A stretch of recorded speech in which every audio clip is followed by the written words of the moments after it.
Hello and welcome to Infamous, the audio podcast. This is Brandon, or Mutilus on Discord. This is Parker, go by One Who Parks on Discord. And this is Aaron, I go by Truffenwood on Discord. Alright, this is, in my opinion, a great day in Infamous history. Parker, do you know what day it is? Well, it's 151, I know that. No. Well, also, yeah, that's also good. We broke 150. We did it. Yeah. Many people said we wouldn't. Right. Look at them now. Yeah. Look at those idiots. Yeah. Go ahead. Start chewing on your own petard. Proving, once again, if you just refuse to stop doing something, good things happen. Yeah. That's exactly what it proves.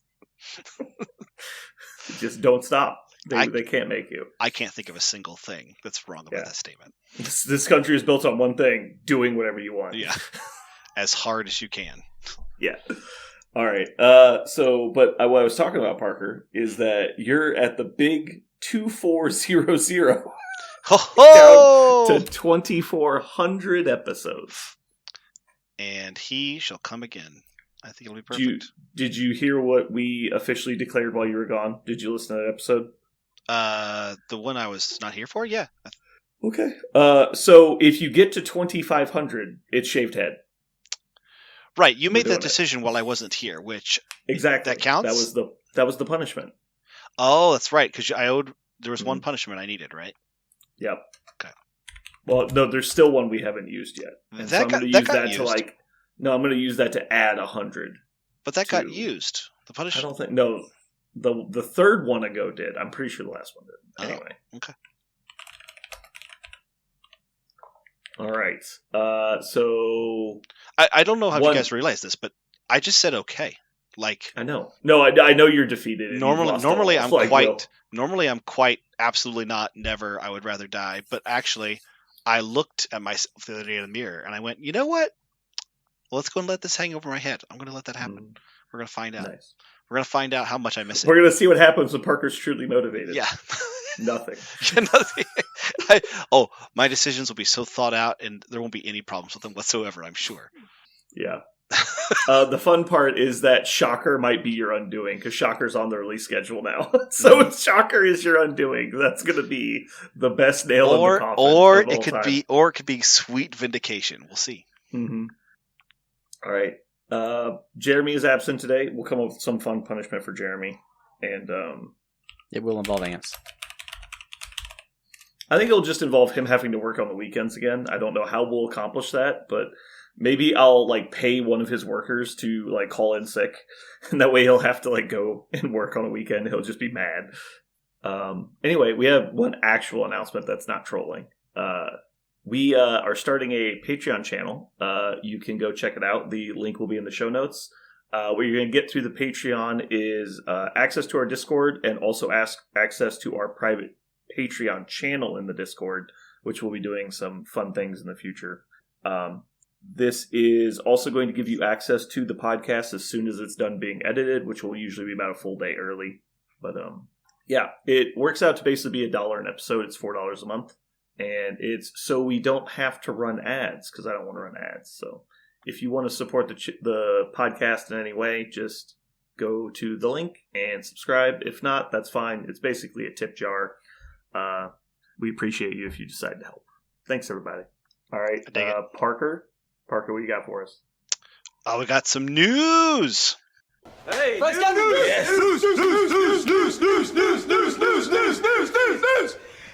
news. All right, man. News today.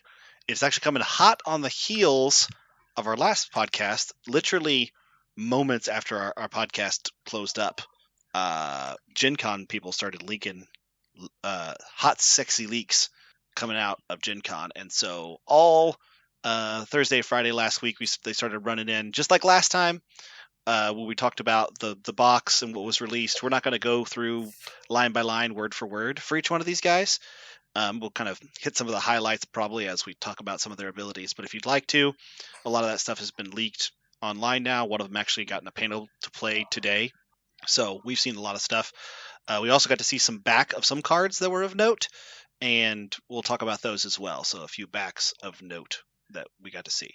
And we'll actually start with Of all the sexy people and sexy backs that you're talking about, there's only one that's completely in spandex that I plan on checking out. Oh, right. But there's one backup card that we saw, which was Captain America, because a lot of people were wondering, I know I was, last week, if Captain America's card was going to get I Can Do This All Day, and in fact, the new Captain America does have that on the back of his card. So there's that. He also still has the ability to raise his shield, but notably, of course, he can't taunt on his backside, but he will still be as difficult to kill on his backside as his current one, which is definitely not nothing. Captain America 2 did not have that. So I am very much looking forward to that ability coming back on him. I think he was already playable, very playable, and the fact that he got that again on his backside, I think, is just it pushes him a little bit. Well, I mean, it's obviously good that he has it, right? Like, right. It's better than not having it. I would just point out the small flaw of him not having bodyguard means he's probably not going to get targeted very often. Right. But, you know, it isn't nothing, right? Sometimes you're going to have to kill him. And once you get him injured, though, it's like, well, what are the reasons to attack him other than to remove the leadership from the table and maybe make him drop a token? Like, that's basically it. So it's a lot less of an urgency than it is with old Steve. Right. But it's definitely important. Yeah. He doesn't have the big target on his face because of that, right? But he does still present an issue. He does notably drop down to 5 health, though, just like other Steve. Other Steve is reversed. He's 5'6". Oh, that's right. He's 5'6". So this one is 6'5". That's right. I played one game with this new Steve. I lost, therefore he must be trash.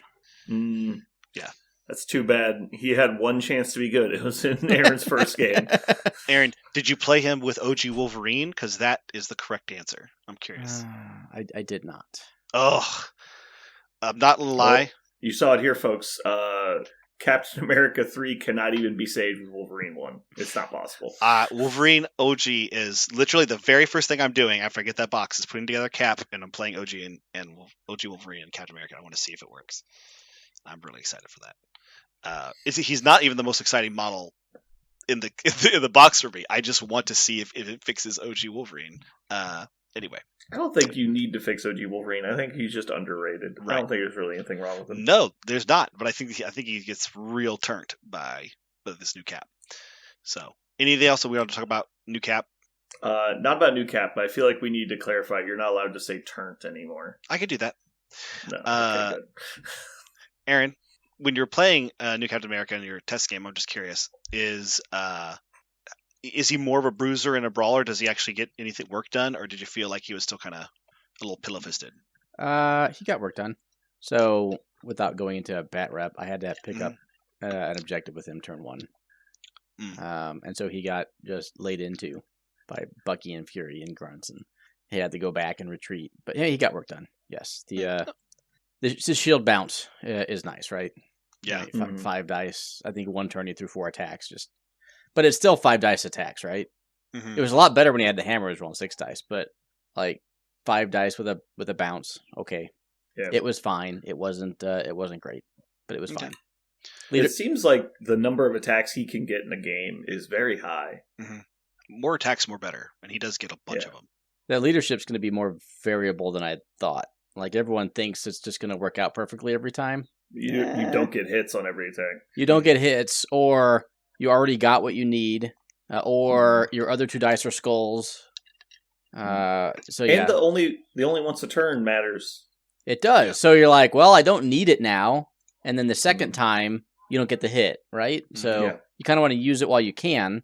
Maybe you just use it for that extra damage, even if you already got the trigger. So I think there's still some nuance there. I still think he's very good. The leadership, that is. I think the actual character is just fine. Yeah. I think I rate the leadership a little bit higher than MODOK's leadership. I think it is obviously better, but because it's easier to trigger, but it only works on offense, not on defense. And so, but I think it's about in the same category, is what I'm trying to say. The fact that it costs power is definitely not irrelevant. It is nice that you can end up gaining power back through builders.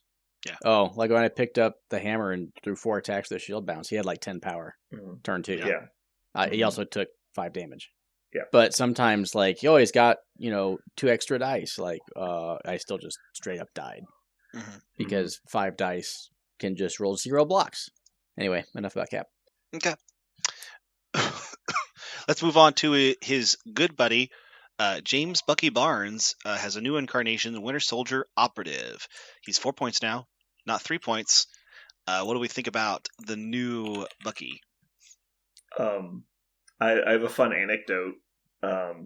All they did was add a 4 in the middle of his product code number, because originally his product code CP13. Now he's CP143, and so you just added them together and put it in the middle. That's nice. He's also a 4-point model. Illuminati confirmed. All right, continue. Illuminati confirmed. Perfect. I am actually not high on this model. So you and everyone else? I don't know about that. So I haven't heard a single person say they were even interested in playing him. So I think the actual model is totally fine. He's got a 5 dice builder and stealth and hit and run. So that combination... Range 5 stealth. He's the first range 5 stealth, right? He is. First range 5 model with stealth. So you combine hit and run with the stealth and the 5 dice builder. Okay, I can see something here. And then when I'm looking at a 3, I want a generically good model in general. When I want someone for a very specific role, or the ability to kill something, I want a 4. Let's put it that way.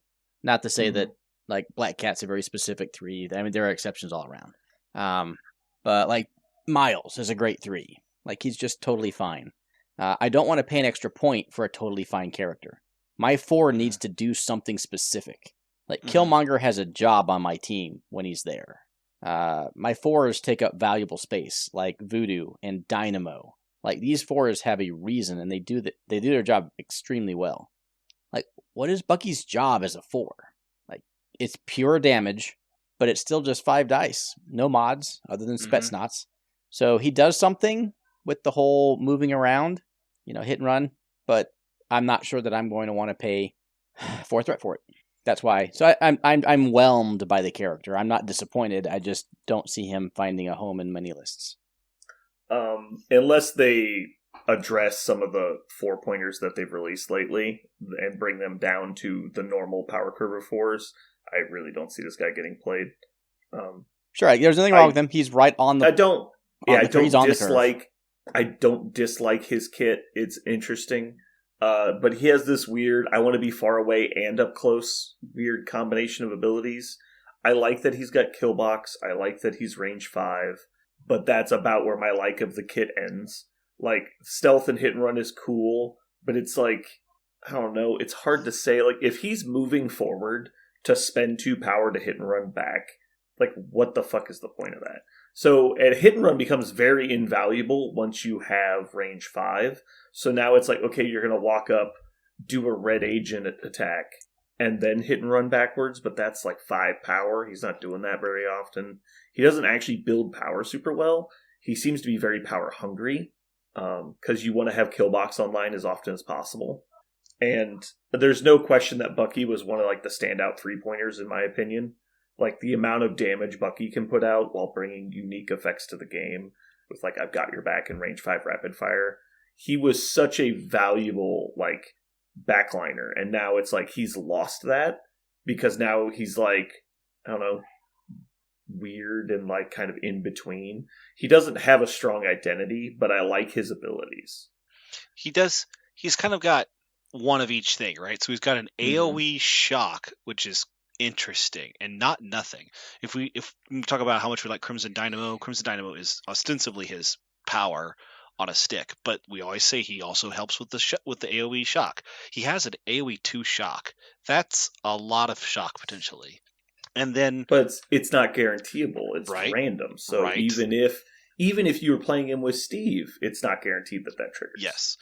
And also the red agent sounds cool, like an AoE 3 around him, deal 1. That seems good, but again, not good enough. Like that's what it is. Like everything seems like these are all really good things, but they're not quite. The dial's not at a 9; it's still at a 7 on everything.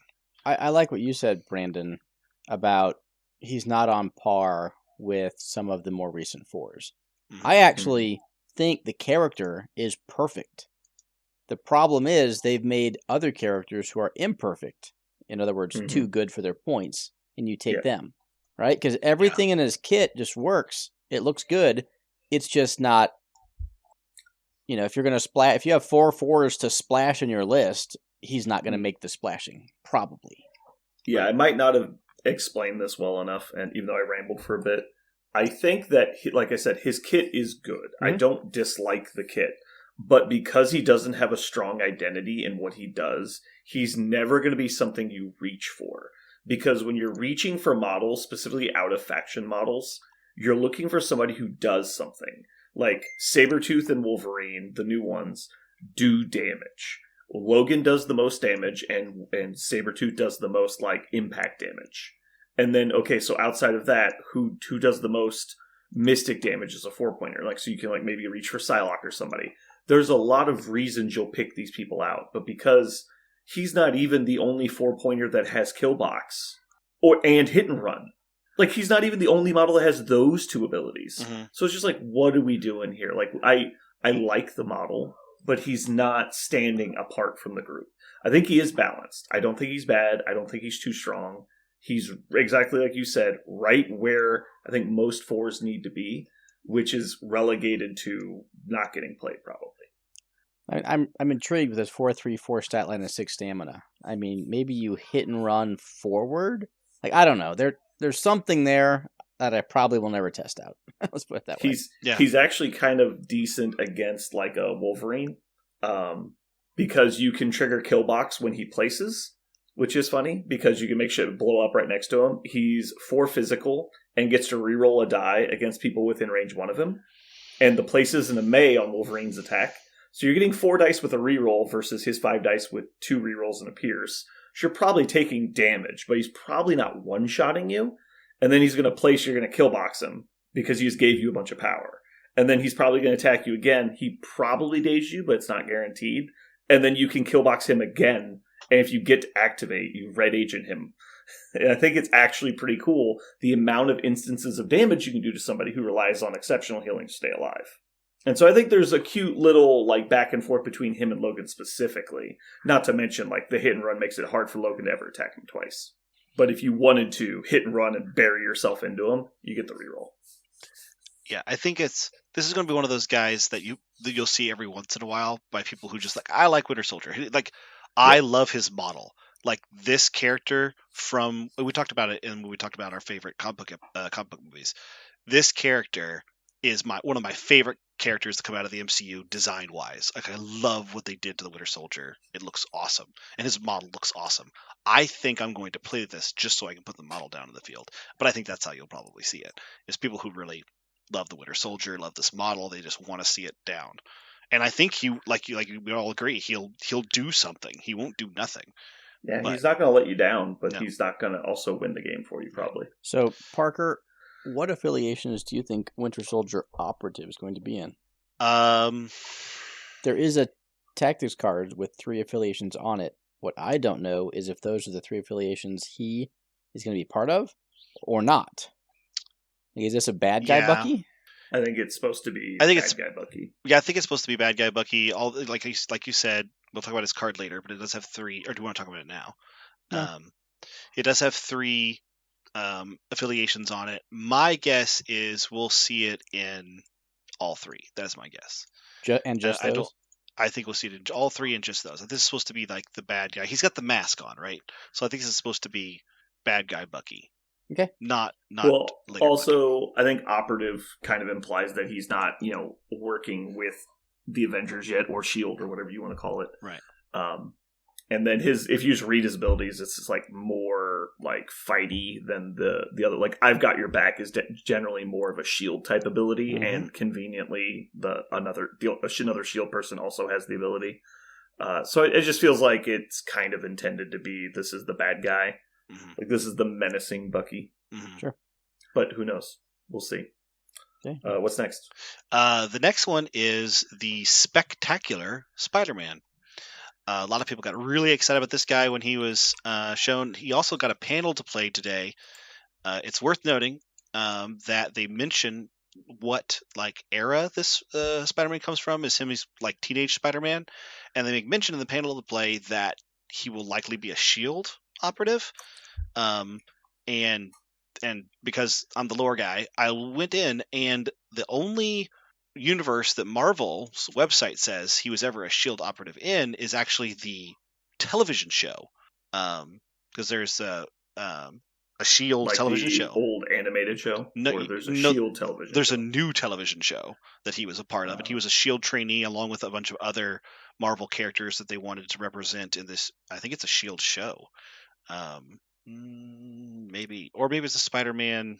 Maybe it's a Spider-Man show. I never got to see any of the current. There's been like 3 Spider-Man shows since the original animated one that we watched when we were kids, and apparently in one of them he is a member of Shield. It's Universe like 11204 or something. 1241. He is a member of Shield. So they're borrowing here from kind of like with the Winter Soldier, where this Winter Soldier seems very much out of the MCU. This Spider-Man seems actually out of the animated universe.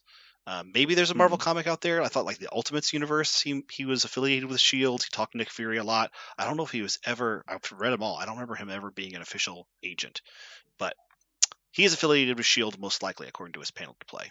Beyond that, we just have his cards. What do you guys think? They did heavily hint at that. Yeah. So what do you guys think of the Spectacular Spider-Man?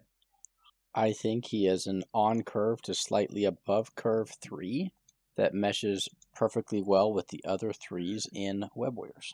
I don't dislike this at all. Like, he's not overpowered, broken, going to be everywhere. But I do think he will absolutely see play in Web Warriors and probably some other places. I agree.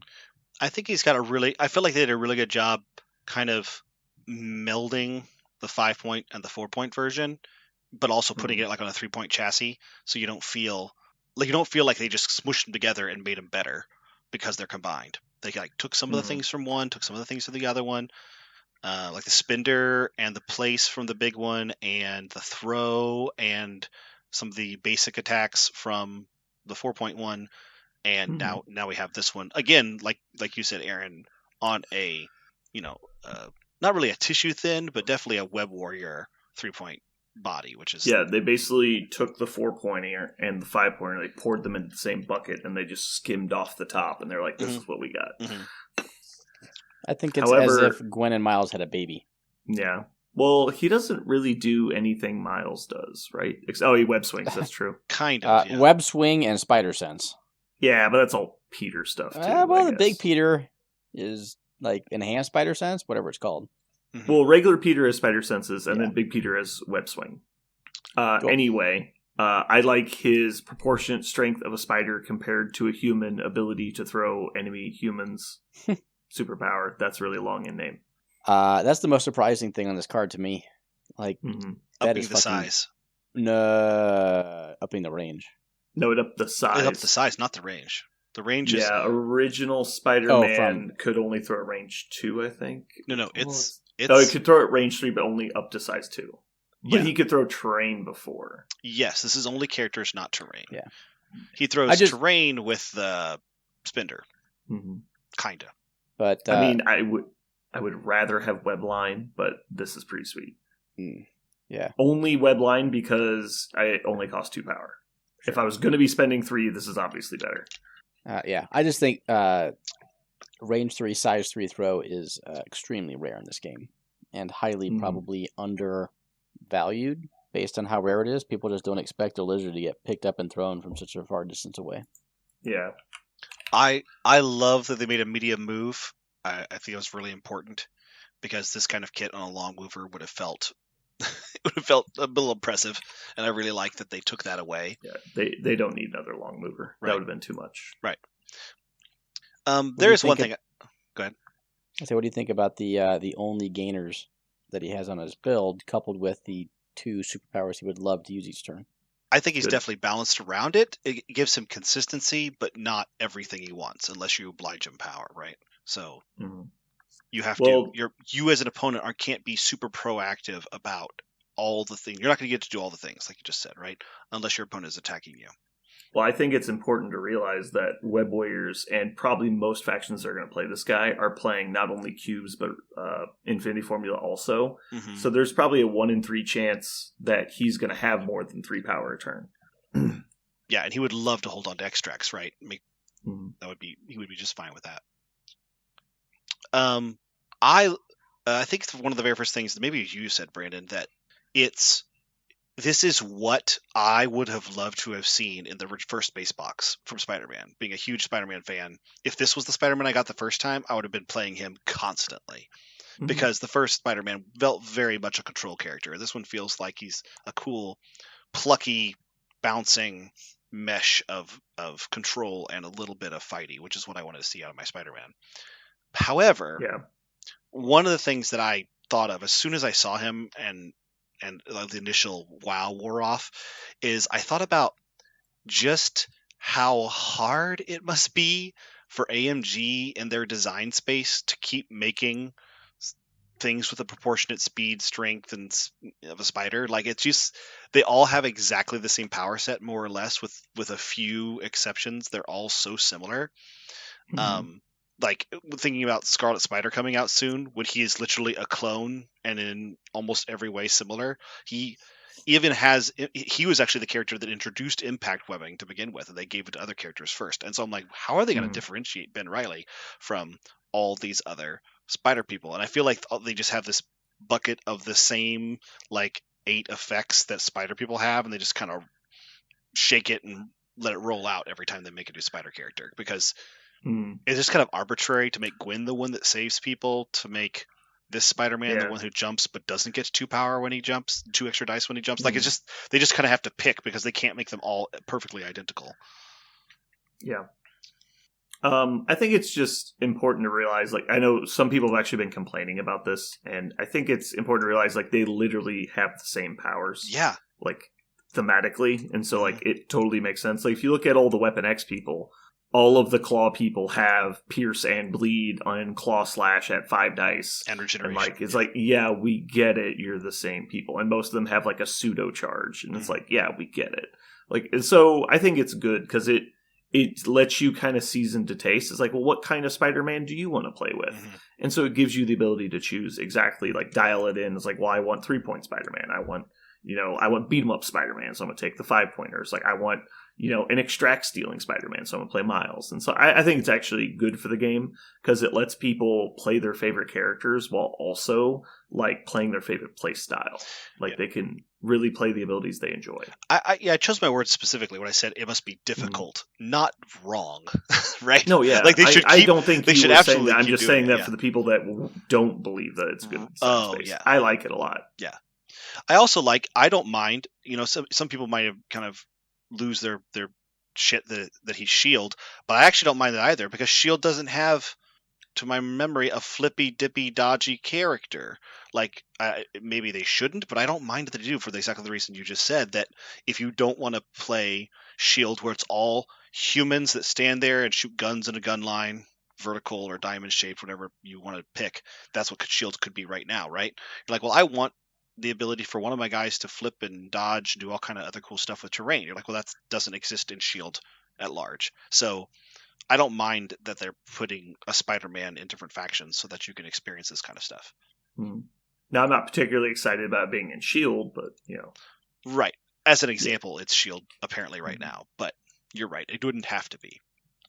But putting a Spider-Man in S.H.I.E.L.D. or, I don't know, X-Men, whatever it is you want to do, because he's been affiliated with crossed over tons of different times.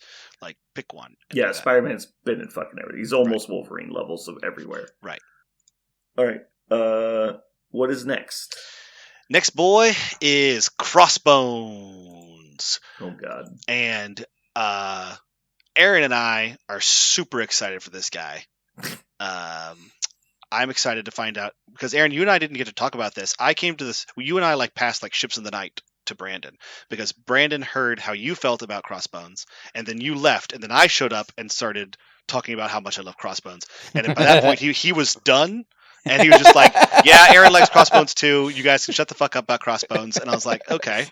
So I just can't wait for you guys to be fucking wrong. So, Aaron, you tell me why you love Crossbones, and then I'll tell you why I love Crossbones, and we'll kibitz about Crossbones. So I think something got lost in translation because I do not love Crossbones. Oh, Brandon told me specifically that you got him with the long game, fellas. Did you listen to Brandon? Oh my god! Oh shit! I did it again. I listened to Brandon again. I like Crossbones more than the internet. How about that? Okay. Like, he is generally reviled. People are like, small base, short move, what the F, AMG? Same 422, like, what did you do with this character that no one's playing? They're assuming he's small-based. They can look at the box. They could have misassembled it in the box. You are correct. So, without the official base size reference guide, we are assuming he's small-based. So, I will tell you why I think he has potential, and that's his builder. His builder is in the running. Gainer. Sure. His gainer is in the running for top builder / gainer on a 3-threat chassis in the game. Yeah, okay, I'm talking, you percolate. So there is only one other character that's a 3-threat with a beam 3/5 dice. Can anyone name it? Unless I'm wrong.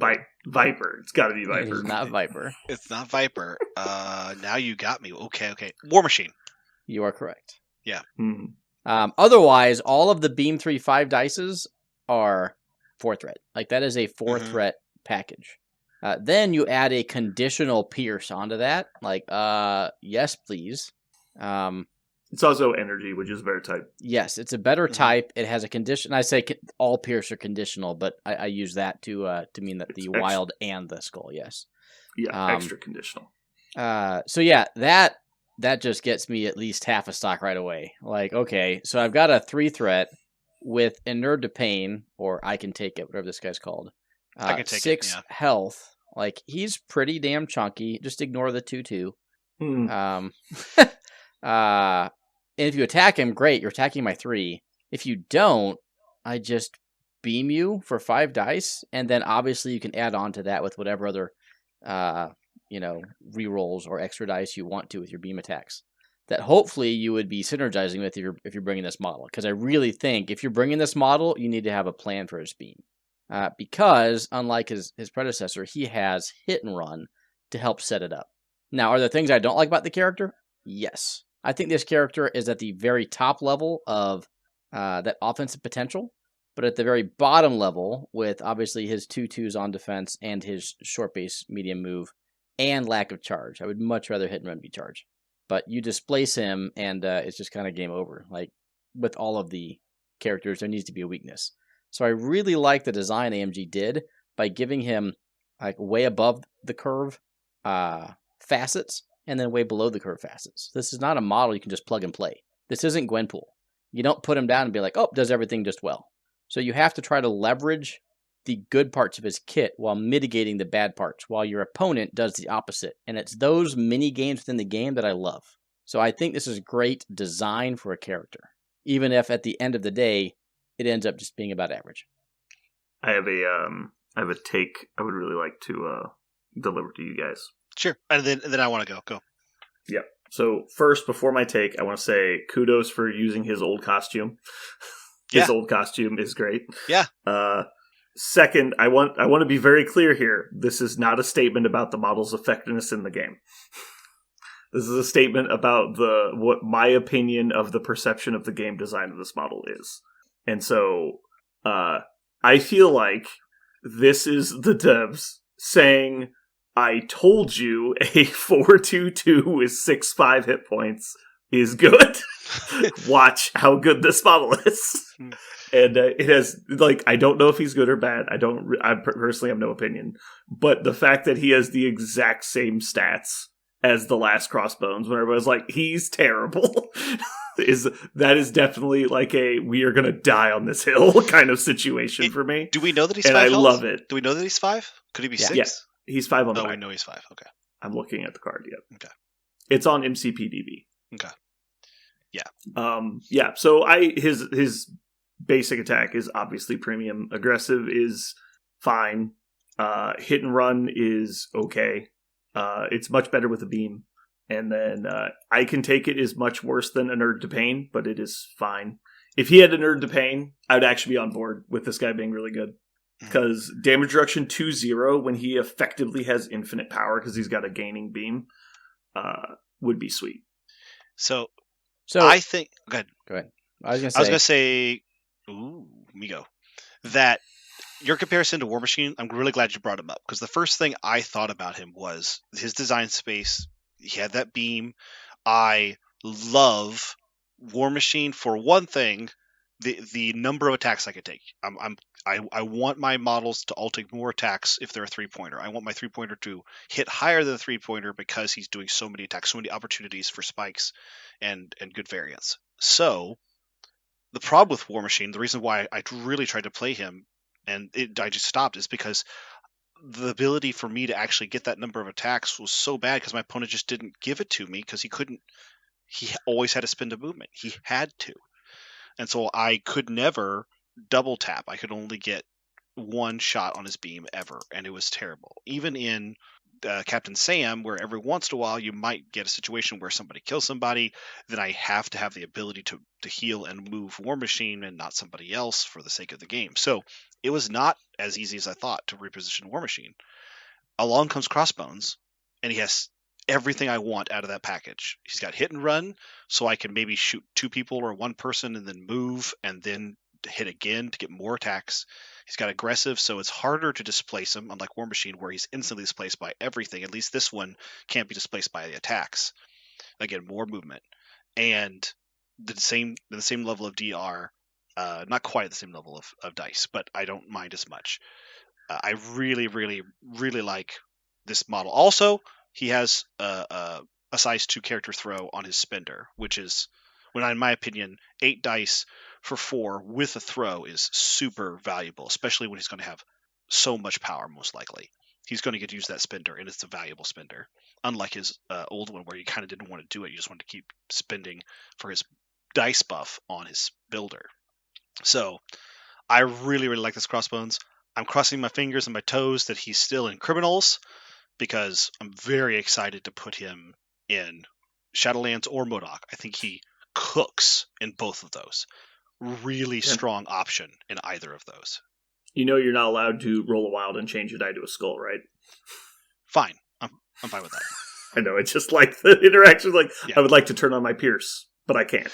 Well, because I can't mod a die to a skull. It's weird. By the way, that Pierce is really weird, because you're basically saying, if I failed one of my dice and I also have a wild, then I get it back, kind of, is actually what it says. Because no, I actually really like it. I think a lot more, because trust me, I know I roll enough skulls to want this ability in the game. Right, but it's kind of odd that you're like, you wouldn't want to turn one of your dice to a skull, even if you could, which you can't, but you wouldn't want to, because that literally, you could have just turned it to a hit, right? No. So it's just like how Corvus flurries on a wild, on a block. It's because you can't max out and get the Pierce. Right. Like, that's the whole concept. I love that about it. It's like, it's kind of insurance. Like, oh, you didn't roll great? It's fine. Like, it levels out your dice more, as opposed to making them more spiky, which is what all the wild Pierces do. Right. I think this guy's really good at 2v1ing. I think he can 2v1 better than most 3-pointers, which is really nice. Because he is almost always getting at least 3 attacks. And sometimes that 3 attacks is going to result in a 8 dice attack that throws into the other person, which is really cool. Because, you pay for hit and run when you've got 4 power. You beam the 2 of them, go back to 4 power, move into position, and throw them. That's really cool. Aaron, I cut you off when I was excited to talk. But do you have something else to say? So I have something else, but I can go in a second if you have more. No, it's your turn. That's why I'm asking. So I have a question for both of you. If you know me, there is a leadership in the game that is generally considered very good, that I fucking loathe. What is it? Ooh. Oh, I know. Okay. Can I say it? Give Parker 2 more seconds. Okay. It's considered really good and you loathe it. I don't know what that is. I really don't. Okay, Brandon? Black Panther? Absolutely, yes. Black Panther. He hates spending power to reroll dice. Yeah. Yes. Now, specifically defense dice. Okay. I just refuse to do that again. But, so, I might be coming around a little bit. I really think this model fucking sings under Invincible Iron Man. What is his? Is just Black Panthers, right? It is Black Panthers for attack dice. Oh wait, yeah, I think it's attack dice only. I think it's it's it's all of them. It's attack, defense. Maybe I'm thinking dodge. of Jarvis. Yeah, Jarvis he has upgrades. Yes, you're correct. It is exactly Black Panther's leadership. So clearly, I'm just going to use it when I'm attacking. So I've never done this before, but I don't know why. Like, why are people not playing beam characters under Black Panther and Iron Man? Because Crossbones is going to 5 dice everyone. He gets a power for every attack, and you just spend it every time to reroll all your dice. He no longer has to pay for Nerd to Pain. It's automatic. Like, what else does Crossbones do? It's not all. It's just one, right? It's one. So it effectively turns all of his attacks into 6-die attacks. Sure. Well, I mean, Shadowlands Daredevil could do that, but it's a little. You are correct. It's a. I don't need to spend power for it, but it's scenario based, right? Mm-hmm. I just like the fact that unless you're playing Black Cat, Medusa, and Angela, like I auto get 6 dice in every one of my fucking attacks. Mm-hmm.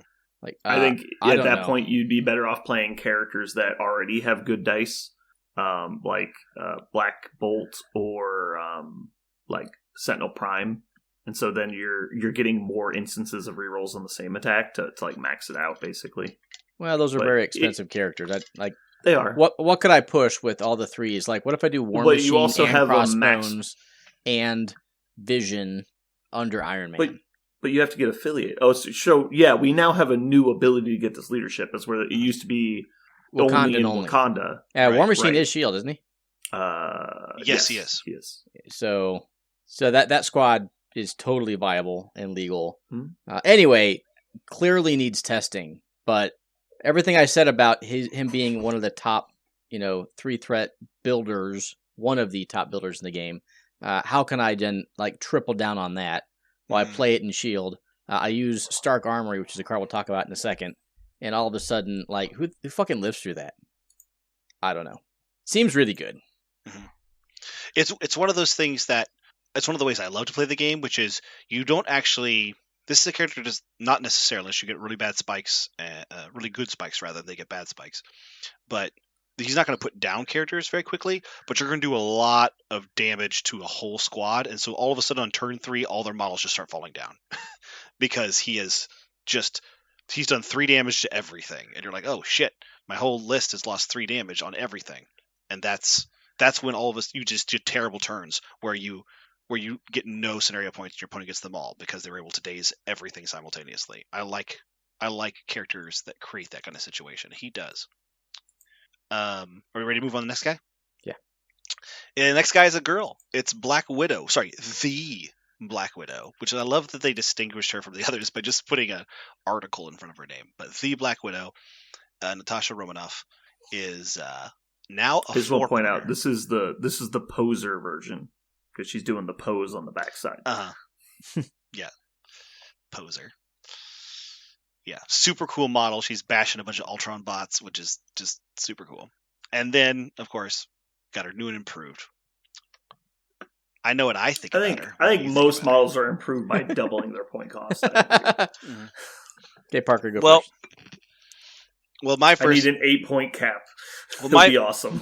My first take was I just built a list that I've been playing. I've played a lot, and it features a lot of Avengers that all have martial artists, and it's really good to skew hard on that. I've found, and she's yet one more. I don't know how you play them all at this point because they're all 4 points except for the original Widow and Iron Fist. And so it's kind of, at this point, I have so many 4-pointers, I don't know which one to take, which is a wonderful problem to have.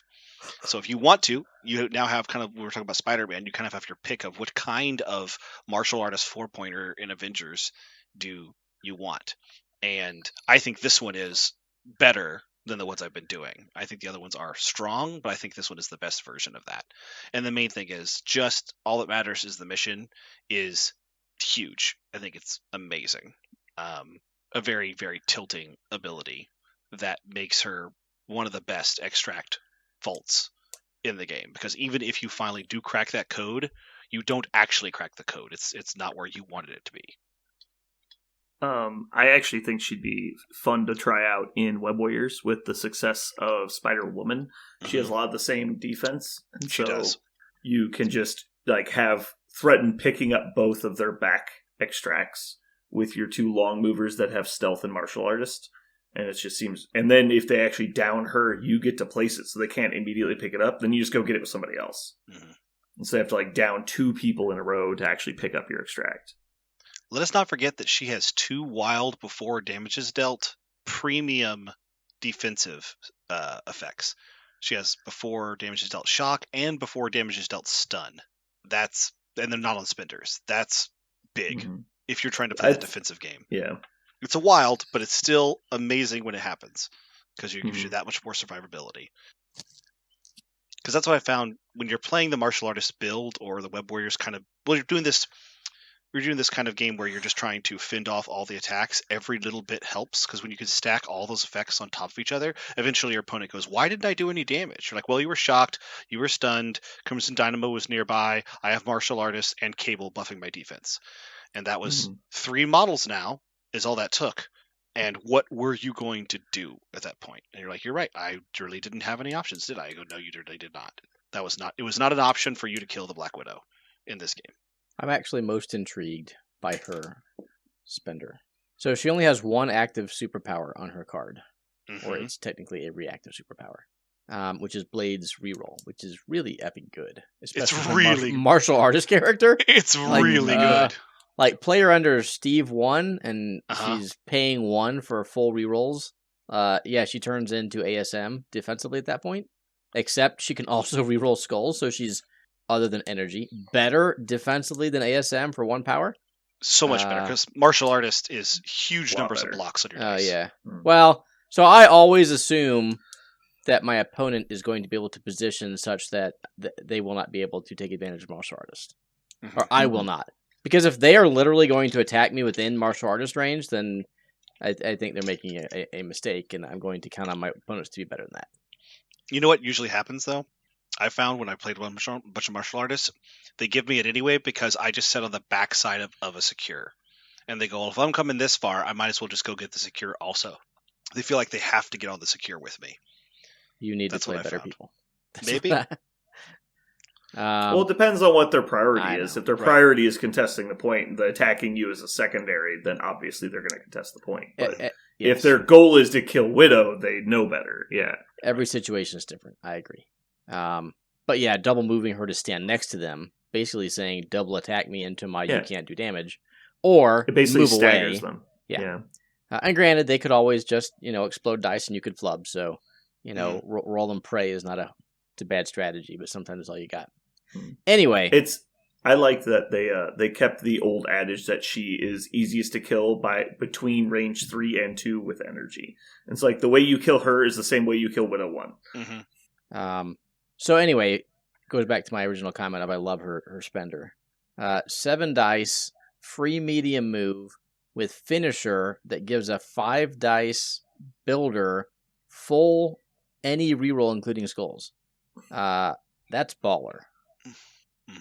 What I don't know is how baller. I mean, she has basically the same attack that Sabretooth 1 has. Yep. I do want to point out, Finisher is not the same character. Yes. You just make another attack. And it's after a move, so it's pseudo charge after you attack someone. It's really and good. With the reroll any, there is a non-zero chance she's able to get power to then spend her again. I mean, she can go on a tear. The question, though, I have is, so for playstyle purposes, I think you play her defensively in the beginning, like you pick up a point, you double move her somewhere. After she's flipped and she's got 6-ish power, now you have the Black Widow turn, as I'll call it, where you're hoping to daze 4 models in one activation. That's a bit much, but yeah. I said hoping. Yeah. Expecting to daze 1.5 to 2, with 6 power on Widow.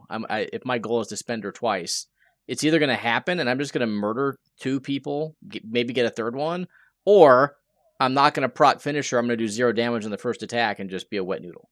So I'm concerned that her playstyle is going to be too variable after she gets flipped for her to be super relevant as a 4. But that's where I'm at. Needs testing. I think she's going to end up being kind of like Lizard. People are going to avoid attacking her unless they have no other options. The fact that you can't even take her extract when you drop her is so punishing. And the fact that she's so defensive, it's just like there's no reward for this strategy. You're better off just throwing her away from a point and taking the secure underneath her. So yeah, I feel like she's going to be she might end up being the best extract vault in the entire game. Yeah. Because she's only 4 points, and every other person in that category is like in the 5-point range. And so she's amazingly tough for a 4-pointer, and she is elusive as well. Because as soon as she gets to activate, she's gone. Yeah, long move too.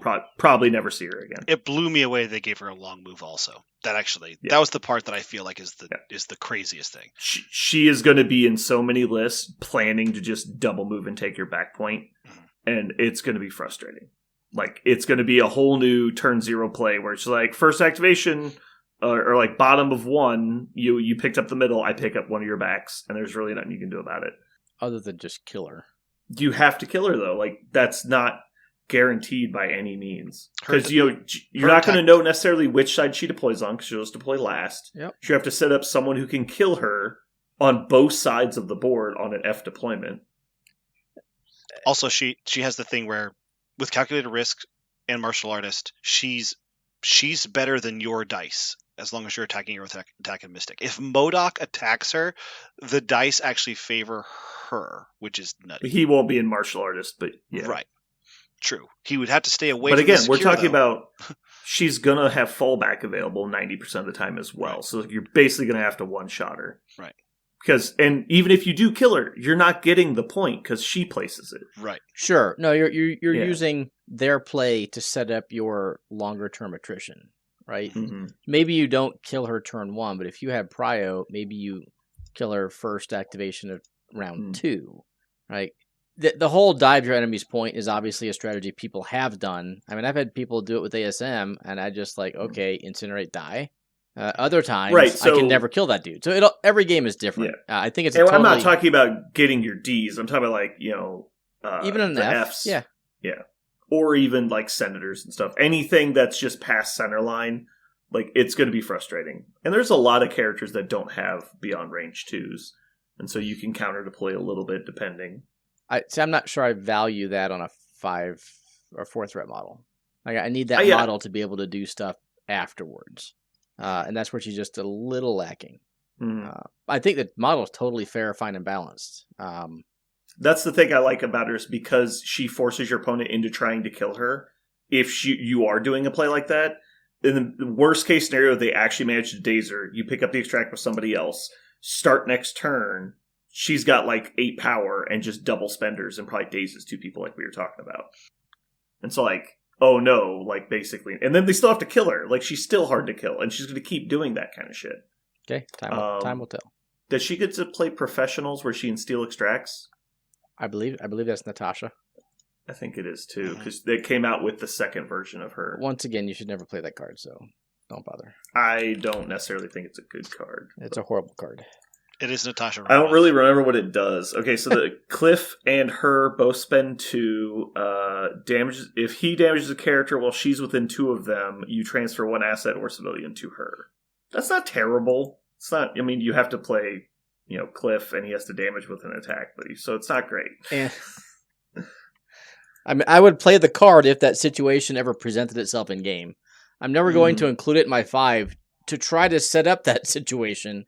Yeah, I mean, maybe if he could play, like, Helios Laser. But again, it needs to be a reaction, right? It needs to be something you can fish for and only play it when it matters. Yep. Are you guys ready to move forward? Yep. Please. Let's talk about some tactics cards. We'll start out with Bucky's card. We mentioned it before. Soldat Activated. What does that mean? Soldat is a... Is it just Russian for soldier? No, it is...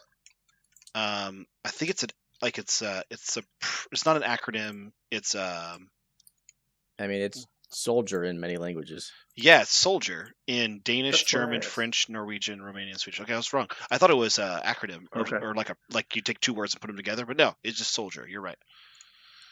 So, at first when I first saw this, I immediately went, oh, and then I didn't really like it all, and then I looked at it again. And I went, oh, it's both Buckys. So I feel with Bucky 2, this is meh. But with Bucky 1, it goes from being he goes from having a small target on his face, like he's a pretty strong priority, to now you've got to kill him. I feel like you have to kill him. Like you're never going to attack the character next to him, right? Ever.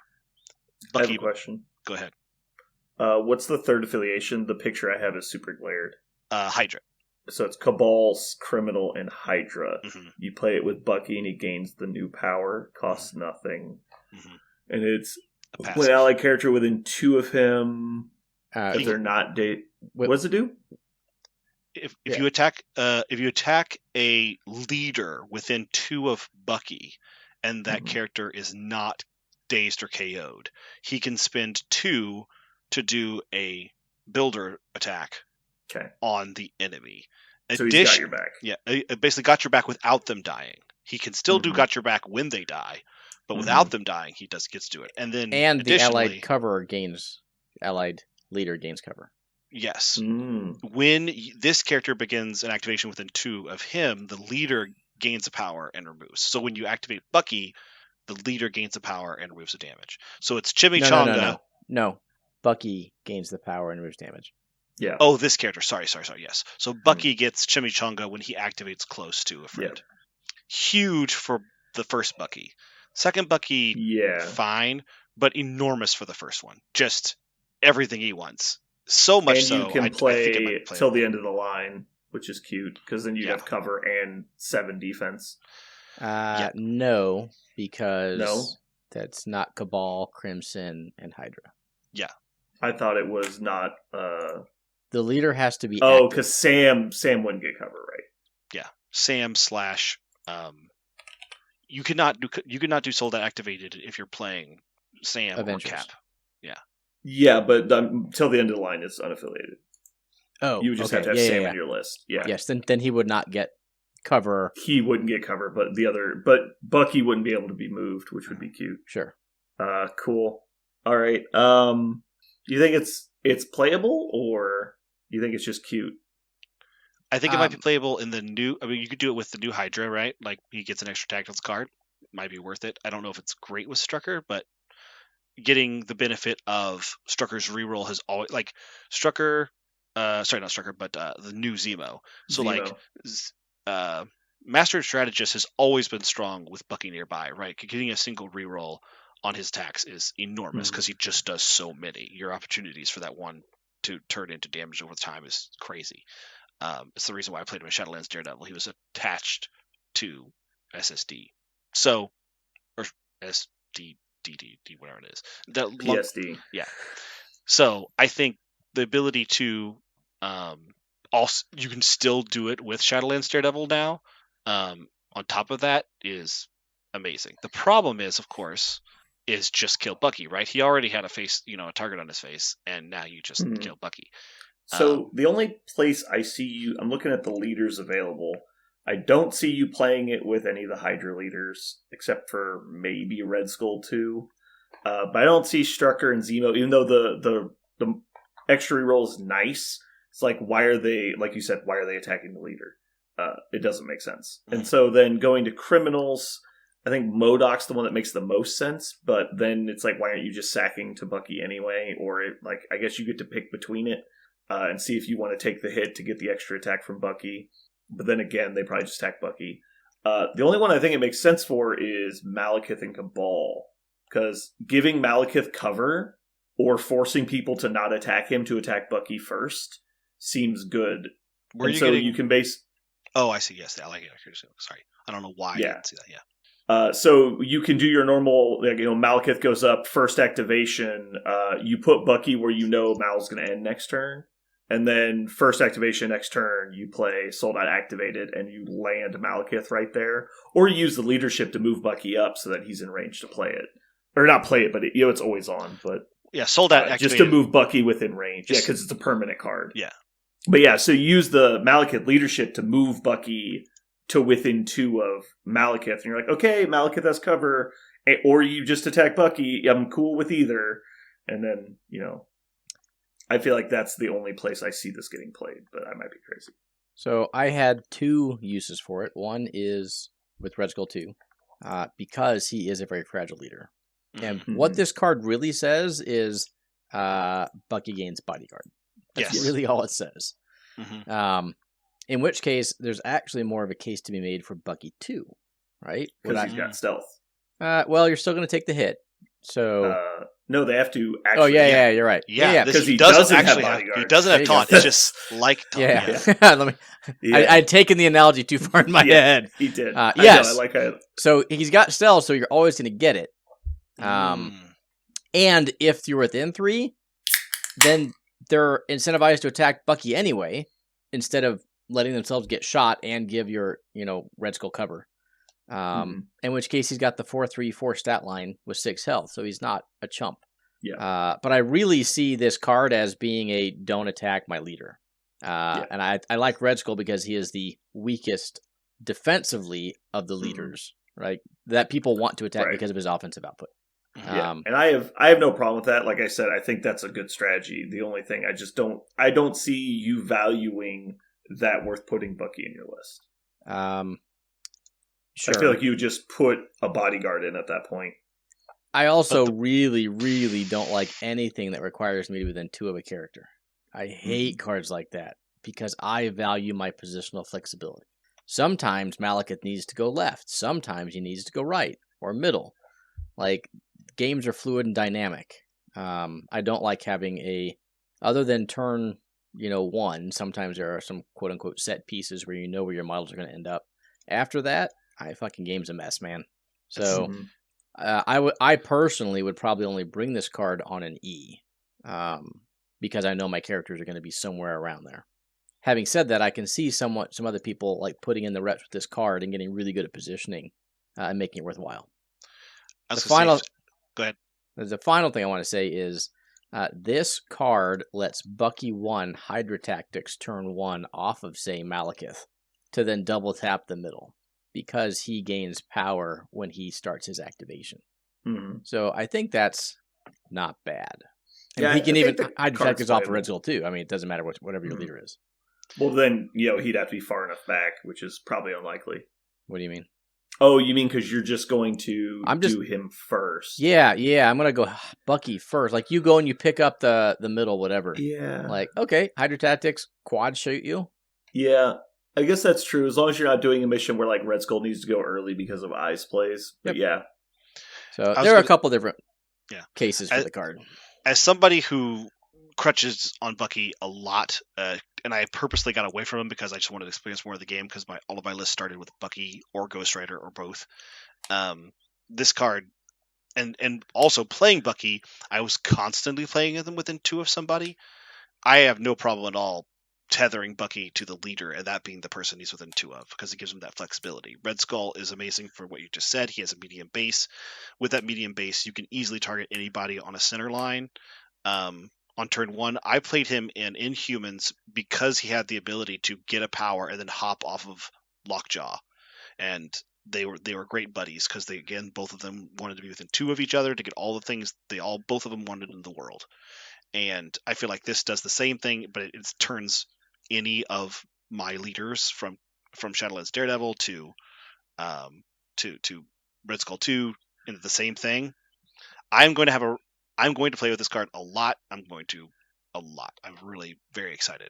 I also am not completely discounting it on Bucky 2 because I like your guys' idea that it forces people to come closer to Bucky 2, which he can then explode and then help Red Skull. Like, there's a bunch of interesting things that Bucky 2 does because he's stealth and your opponent has to come closer to him just to target him. And there's something that you said, like, why not just take a taunter? Almost all the protectors in the game do jack and shit until you get close to them, right? There's a few notable exceptions, but most taunters in the game, the either have to be in front of people or your opponent has to come to you before they can ever contribute. But both of these Buckies functionally having taunt, quote unquote, is so strong because they have range 5 and they love to just sit there and shoot things. And they're going to be contributing all the time. Especially Bucky 1 because he has flexibility while he does it, flipping over the character that he is buffing and getting buffed from. I think it's going to be a huge bonus for a character that was already really good. Okay. My official trash scale is +6. Next, I thought of a new way to do trash scale, by the way. Okay. Is you basically just give an overall ranking of all the tactics cards available to your list. And so basically you would say how many tactics cards I would have to have available to my squad or my roster before I would put it in. And so you're like, this would be like 87. If I had 87 tactics cards my list got to pick, this would be number 87. I think this card's either going to be in their 10 for good reasons like Parker wants to do, or it's going to be like your 12th-ish card that you would love in certain situations, but you don't get routine use out of, and so you don't take. Yeah. All right, what's next? Next one is called Reserve Members. It's an Avengers reactive card. Gives you that's a new card that lets somebody with a threat value of 3 or less become an Avenger and get a passive. What do you guys think? Not true. Oh, sorry, not a passive. It's an active. It's an active. Sorry. No. It doesn't make you an Avenger. It just you have to choose a non-Avenger character of up to 3 threat This value. one does. This was not. And they gain the following new superpower. I don't know why. I just look. I look at that paragraph where it says target a non-Avengers character. I just assume it gives them that because it's kind of a silly thing. That's amazing that they didn't put it on this card, actually. Anyway, like I was saying, the ability is it gives you a once per turn superpower that costs 0 while you're within 2 of your leader. No. You get any leader. Another leader. It doesn't have to be the active leader. Just within 2 of an allied leader. Yep. You may add 1 die to your attack or defense roll once per turn. Yeah, that last line's key. Yeah. Yeah. Now, once per turn is relevant, right? Like, if you... let's see. I'm trying to think of somebody who would want to use something like this. Characters like hit-and-run characters would like this because they usually only get tacked once because they usually move out. The real problem is going to be that every character in the game is an Avenger, so it's just basically useless. You're not wrong. Yeah. Now we just start going, why isn't this character... Like, actually, you know what? Spider-Man could be fun. New 3-threat Spider-Man. Because he's got rerolls, and so his dice are decent. I don't know if it's good. It's just cute. I don't see a lot of people playing this. Unless there's just a super efficient model. Like, I guess I could see X-23 being okay with this. It's funny. Again, the restrictions within 2. Ugh. Sure. I just hate it. Yeah, I don't think it's good. I think we can move on. I think this was a really good job of them going, let's put a lot of commas in this card and a lot of extra stipulations to make sure this isn't broken. And I think they did a good job. You'll have to want to play this card. -3. Yeah. The next card is not that. It's called Stark Armory. Yeah. So this is everybody kind of lost their shit on this one for good reason. It's good. This card seems fucking nuts. I think at first glance it does seem fucking nuts. However, it is 1 die, and I've seen Hood's Gang do nothing, and Hood's Gang is free, and it's like 1 die. Well, so first, it's not a reroll; it's an add, which means it can get rerolled on top of everything else. Sure, but again, it can also explode. So it's not the problem of the bonus. I think the bonus is it's probably like a 6 out of 10. Mm-hmm. The problem is that it's unaffiliated and it's on a model that has 3 variants and it's on a model that generates a lot of power and it's also in a lot of affiliations that have characters that do rapid fire attacks. Mm-hmm. Like the fact that this is going to be an auto include in shield and all of their shield guns are just going to go up a die for like 2 or 3 power is insane, the amount of work they might get out of this card. Well, hold on. Yes. I don't... Okay. If people don't understand how good S.H.I.E.L.D. just got, they need to realize it. Like, I think S.H.I.E.L.D. is unbeatable on Centerline play right now. Yeah. If you pull a D and it's like, oh, cool, I'm incinerated, and their whole army gets an extra attack die, you're like, fuck me. Like an E, like Gamma, Researcher, Demons. So it's the extra die. It's the fact that Iron Man's leadership is letting them re-roll attack dice, and then his Jarvis is letting them re-roll them again. Mm-hmm. So with Iron Man coming out, so Invincible Iron Man plus this card took S.H.I.E.L.D. from an A+ level faction to S overnight. Yeah. Now see, I don't disagree, but I feel like if you want to do that, it works just as well out of Shadowlands Daredevil. Every time anybody talks to me about like rerolling one dice and that being really, really good as a leadership, I go Shadowlands Daredevil. But like, it's that's not what we're talking about though. You can play this in Shadowlands Daredevil. Yes, that's the problem. That's what I'm saying. It's just compounding. Exactly what I'm saying is anybody who anybody says S.H.I.E.L.D. just went S tier, you have to say, well, then also Shadowlands Daredevil goes S tier. Every faction that can reroll one. I will hardly disagree with you on that. I also disagree, but it's not because S.H.I.E.L.D. already has all of the tools. Like in a vacuum right now, we've seen in the meta, S.H.I.E.L.D. is better than Shadowlands Daredevil, like noticeably so. This cost them a tactic slot. That is the list of costs. Like for doing it in Shadowlands Daredevil, you have to include an unaffiliated model that conveniently isn't even your leader. And then also, it doesn't have rapid fire itself. Right. Their list doesn't like grouping up. S.H.I.E.L.D. automatically groups up. Like they do everything that this card wants to do. I mean, and it might as well say S.H.I.E.L.D. on it. Like the fact that it is allowed in S.H.I.E.L.D. blows my mind. So Parker, I strongly believe this card is also very good under Shadowland Daredevil. However, I will push back on saying Shadowland equals S.H.I.E.L.D. S.H.I.E.L.D. takes no brain power to play. Or sure, we'll say that. You just line up your guys and you roll dice and you shoot people, and at the end of the game, they're all dead. Daredevil, I think Daredevil's effectiveness is highly dependent on your opponent's skill. Mm-hmm. So if they, like, I just got blown off the board in like a couple games against you with Daredevil, I'm like, well, shit. Like, then I thought, what if I just don't stand on the points? Right. I'm like, oh, okay. Then Shadowland's effectiveness goes like to 0. Mm-hmm. And they're like, okay, we're just going to play an attrition game, but now you just effectively don't have a leadership and I out-attrit you. So if you know how to play against Shadowland, obviously keep your people with extracts way the fuck away and just don't ever go stand on a midpoint for no reason. The current meta also is like automatically good against them because everyone's just playing like 3 safe extractors. And it's just like, okay, I can't actually shoot any of your people so then they just start scoring all these extra points. Yeah. So this card is good for Shadowland. I just don't think Shadowland is as good as S.H.I.E.L.D. Yeah. This card's good for a lot of lists, but it's just the fact that it's free for S.H.I.E.L.D. is crazy. And I see, what are all the rapid fire models you guys are talking about in S.H.I.E.L.D.? Those are exactly Agent Widow and Winter Soldier. They can potentially play other stuff as well, but it's not necessarily even rapid fire people. It's just people that make multiple attacks. Like Crimson Dinos is an auto include usually because of the formation of their list.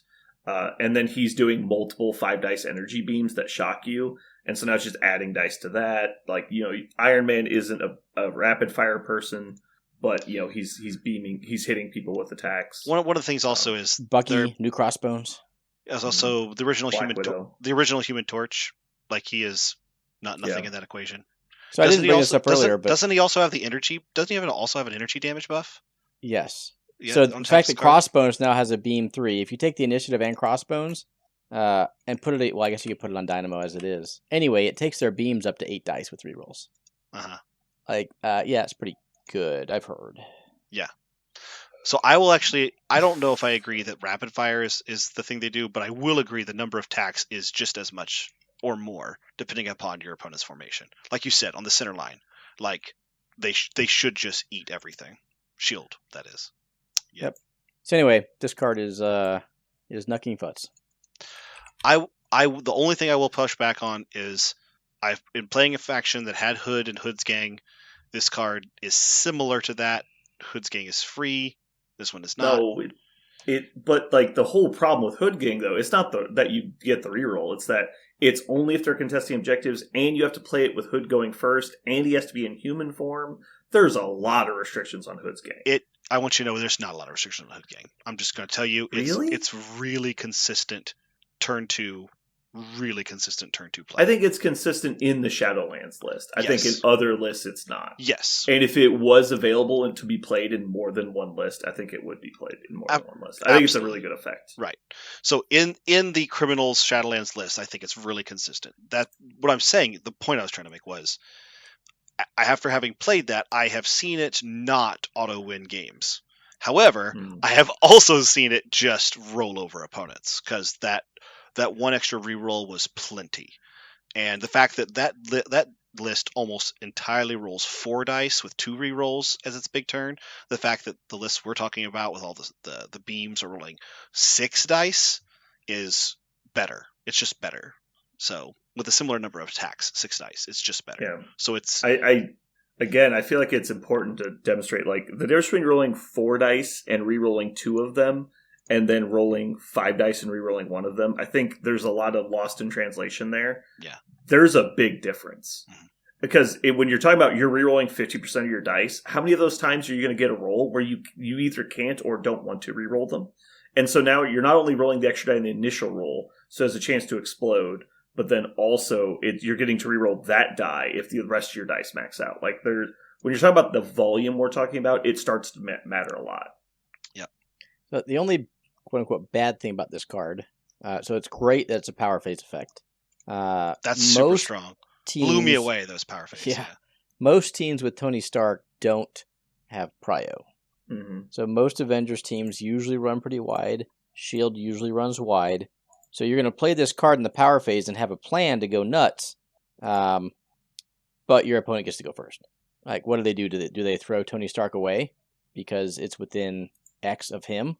Do they kill your highest damage dealer? Anyway, your opponent gets to go first, usually, is all I'm saying. So you can't just play this card and then immediately get the effects, unless, obviously, you have prio. So that's something to think about as you play the card, but otherwise, they took everything that was wrong with Tozgang and made it better.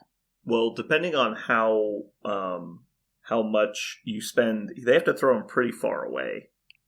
But yeah. I'm thinking most games it will be 2 or 3. Probably 3. Yeah, but if you spend 3, a short throw barely gets him out. Like, you could just activate one of the people in range, or you could activate him, move back. Activate him, move him back. Yes, yeah. There are options. But the problem is, like, if you daze him, he's just stuck there now. Like, now Yep. you can't. He's just giving the aura. Yeah. And if you I think this card needed to say if he is not dazed or something. Because that way there'd at least be an out. Like, oh, you just kill Tony and it goes away. Yeah. Counterplay. Weird. It's like good. Yep. Anyway. This is a 9.5. Yeah, this card's crazy. This is going to be an auto in the 10 in basically any list that plays Iron Man, I think. So I don't think it'll be. I don't know if it'll be an Avengers list. I don't think. I think it will be in the 10. I don't think it'll be in the 5. Right. Mm-hmm. Because you get really good use when you're like on an E. But if you're playing Infinity for him, you're like, okay, I guess I can use it to get 1 extra die for Tony and the one person next to him. Is that worth it? Question mark. Like people play Smash, and like this is in a lot of games going to be a lot better than Smash. Ooh, I don't like that analogy. People play Smash because they need the character they're attacking right now to die right now. Yeah. This is over the course of the turn. I'm going to do progressively more damage. Smash has counterplay, and this doesn't. What do you mean? You mean by like you could destroy the train or move the character? Sure. I mean, I play Smash on my turn, so moving me is kind of not relevant. No, anyway, like you set it up in advance, and then it's like I bow you away from the train, so now you can't smash. Sure. Yep. Well, I just think they do different things. Like this is progressive damage, whereas Smash is my spike damage that I'm looking for. But just for comparison, they're the only 2 cards to my knowledge that add attack dice for more than 1 attack. So that's the only reason I'm comparing them. Okay. Are we ready to talk about more cards that add attack dice? Sure. Joint Effort is a card. Do we need to talk about anything else? Give it a trash can. I thought Brandon would like it because it's in that nice, fair, get 2 dice for attacks. Because you like some of those cards. They're not good. During an ally character's activation, it can spend 3. During the next attack made by the character played this card, it gets 2 dice, each of its attacks. During the next attack, it is wrong. Double talk. It has to be errated. Okay. You're going to have to take your pick and whether you think it means during next attack action. During the next attack made by this character that played this card, this activation, it adds 2 dice to each of its attacks for each other. No, it works.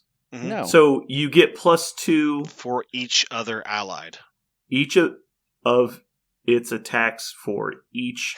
It does not. So there is an error. Yeah. But I think we know what it's supposed to do. I think it's supposed to just be 1. They just added an extra word of attack. They added, it adds 2 dice for each. Yeah. Like, they added multiple extra words. Yeah, that's why it's hard to read. So it's going to be great for A-Force. Because you could do a freaking, what's it called, energy beam from Carol that's rolling like 12 dice with 4 rerolls. Yeah. That's actually, I love the card art, and that was my first thing I said when I saw this card. I was like, what a cool A-Force card. It doesn't say A-Force. Yeah. Moving on. They forgot to put A-Force on it. Well, I mean, now Carol's going to be an Avenger again. So realistically, how many dice do you think you add to an attack for this card? Probably 4. Probably 4. Pretty commonly. I would say 4 nominally. 6 is definitely in play, especially with grunts. Well, sure. But I think if I'm playing this card, I'm counting on getting 4, and I still have to kind of set that up with 2 other characters. I'm not sure it's worth the effort to play joint effort. I would really like to point out that it does not say non-dazed characters. Malekith's going to be standing right next to a lot of my dead people, and I'm just going to yeet him. It's not... So I think... Point of order, this also works on Helios Laser.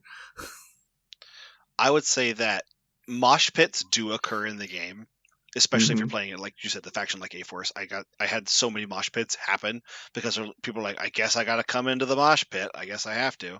And they sent their biggest guy because that's the one they thought would survive the mosh pit. This helps you with that. The problem is it never makes the 5 in A-Force. It might make 10, maybe, but I don't know if it ever makes the 5. I love that if this card is it actually works as it's kind of worded, and it works on all of the attacks during the activation.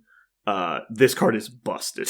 Yeah, it's weird. This goes from like right now. I'm gonna say goes from like a 3 to a 10. Ooh, I was gonna give it like -2. I think your scale isn't real. Sure, it gets tested and is quickly dismissed. But you're right. It's either slightly bad or really good. Well, think about it with Sam though.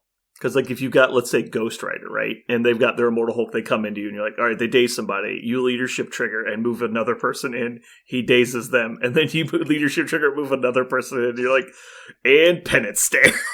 16 dice. That he bodyguards. So, I mean... No, he doesn't. Because I move him out of the way. Oh, okay. You see how he did that? Yeah. Sorry. It's called counterplay. I Avengers assemble my whole team into you and then penance stare you 24 dice. Okay, you have no chance.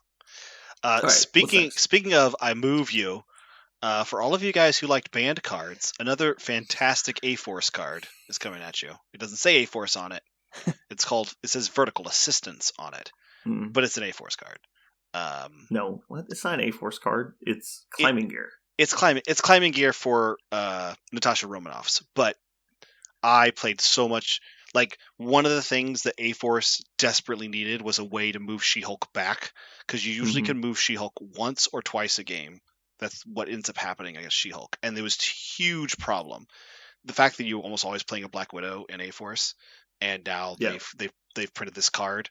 It feels, I know it's really good in a lot of factions, a lot of things, but it's superb in A-Force. But you guys can talk about other stuff. They gave you a card that lets you move She-Hulk already. Warpath? Is that the card? She already has aggressive. That card doesn't move anyone because no one plays it. Yeah. No. The card is Shieldmobile. You're not wrong. Just not in A-Force where I want to play her. Yeah. Well, they gave you a card in A-Force as well. I'm glad. All right. I love the card. I hate that you have to play it with a specific character. I wish it was like a team-up climbing gear and it didn't have to be specifically Natasha. If that's where they think the game balance is, cool. I disagree, but whatever. I love that it's a single character that has 3 versions because, again, Unlike Venom, where Lethal Protector is almost a reason to play Venom because you want that kind of effect in your list, this one you get to choose the best Natasha for you if you'd really like to have vertical assistance. I mean, that's really cool if you play one of the 4 factions she's available in. For everyone else, it's like, play good factions, idiot. I'm like, cool, thanks. I don't know if people can play Black Widow 1 in any faction. That's not... You can. It's a lot more costly when she's not affiliated. It's possible. I think 3 cost 1 is also playable in a lot of affiliations. I'm not saying you will always play Natasha Romanoff, but... I know what you're saying. I'm just saying that considering that unaffiliated characters in your squad is basically a resource of 2, then me including Natasha Romanoff to get climbing gear when some characters are balanced around having that kind of effect is kind of disappointing because it makes list building very derivative.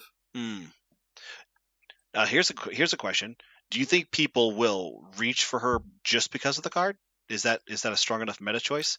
Or is it just give you a bonus for playing her anyway? I think it will break ties in the result of you being like, should I take Toad or Widow? Mm-hmm. And you're like, if that was actually a question you had, it should be Widow because vertical assistance is a very good card. Mm-hmm. But that being said, you still have to have a tactic slot in your squad to make that decision relevant. Right.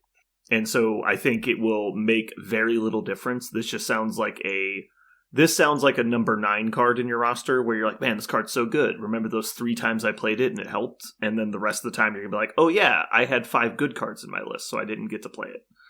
You're saying unless Natasha Romanoff's already in your affiliation, and then you're probably playing it. It's not a number 9. Well, not even your affiliation. If she is a model you're already interested in playing, then this card makes a lot of sense. Mm-hmm. I think there are no lists that are going to shoehorn in and just fucking like drive a spike into the list of putting in Natasha Romanoff to play vertical assistance. Yeah. You would just play Lockjaw if that was your decision process. I was considering this for exactly like when you have that model in rapid fire lists that I've looked at. I've been like, okay, is it Natasha or is it Punisher or is it Mystique? Like who is it? Like this card does give her a big bonus. But the fourth, I think the 4th cost one. We'll see what affiliations they're in. But I think the 4th cost one also might give. This might be another reason to play that excellent 4 coster. So she has a long move and she has a range 4 gainer. Mm-hmm. So on first turns, considering you can run and grab an opponent's extract, she can move long, shoot range 4, and then advance you back short. I think that's a really interesting play for people that do want to play her. But yeah, I don't think you're putting this package into a list just because of the card. Mm-hmm. Aaron, do you have thoughts? Trash scale of 2.5. Nice. I agree with almost everything you said. Like, we all know how good climbing gear was. This is not climbing gear. Yeah. Even though it has a climbing gear-like effect, that effect is amazing. This has a bunch of restrictions attached to it. So, yep. I have nothing beyond what you said. What's next? This is our day. Unaffiliated, reactive Auto Octavius card. And another one of my favorite things that's ever printed on cards, it starts with during the power phase. I love every card that says during the power phase because you can't stop it from happening. It's going to happen during one of the phases, unless Auto is gone. It's good to see Parker really respects counterplay. Go ahead. I hate counterplay. Well, really what I hate is I hate having one tactics card left at the end of the game. That bugs me. I want all my tactics cards to be used. I don't need to be used on turn 1, but I just want them to be used. And so it bugs me. You could just use them. That's right. I could. I did against Jeremy in that Brotherhood game where we used like 4 tactics card on turn 1. I'd like to point out that's definitely a game design problem, not a Parker playstyle problem. I will never forget how we both used 4 tactics cards and went flipped table sides at the end of turn 1 because we were just being the most ridiculous. At any rate, let's talk about This Is Our Day. Cool reactive card. I like how it kind of gives you a rock and a hard place for your opponent. They have to consider what they're going to do. It doesn't do anything unless your opponent obliges you. It does nothing. But I like that design space. It makes your opponent think, okay, do I start to try to play the game as I want to? Or will I wait for This Is Our Day to wear off? I really wish it had a power cost and did not have the fewer VP restriction. That restriction almost kills this card for me. Yeah, because it means you basically can't play it the first 2 turns. And then also just, like, you can't play it if you're up. Because if you're up, like, let's say, I picked up 4 of the cubes, and then, like, I know half those people are dying this turn. Well, you can't play it. And so it's like, you have to have less extracts, but then also not drop them. Like, it's weird. Yeah, so realistically, you're going to be able to apply this effect on maximum 2 characters? Yeah. Because you have to hold the extracts, but have fewer VPs. I mean, there are, I'm sure, situations where you could theoretically have 6, but realistically, I think 2's the max. There's turns that you could see there being a swing, like, oh man, I'm going to get like multiple extracts from my opponent this turn. But then he might get them back from me with later activations, and then you play it. But like, yeah, this is definitely like this is the evil genius card where he's like, look at my galaxy brain, but he's just like making something stupid that's never going to work. Like, that feels like what this is. Like, this is the failed super science. This is not the succeed super science. This is like, we have finally invented the technology to allow spiders to talk to cats. And you're like, what are you doing? Nobody needs this. I think this is the card you put in your roster, and after 5 to 10 games, you're like, yep, this didn't have the effect I was hoping for, and it leaves. Yeah. So, -2.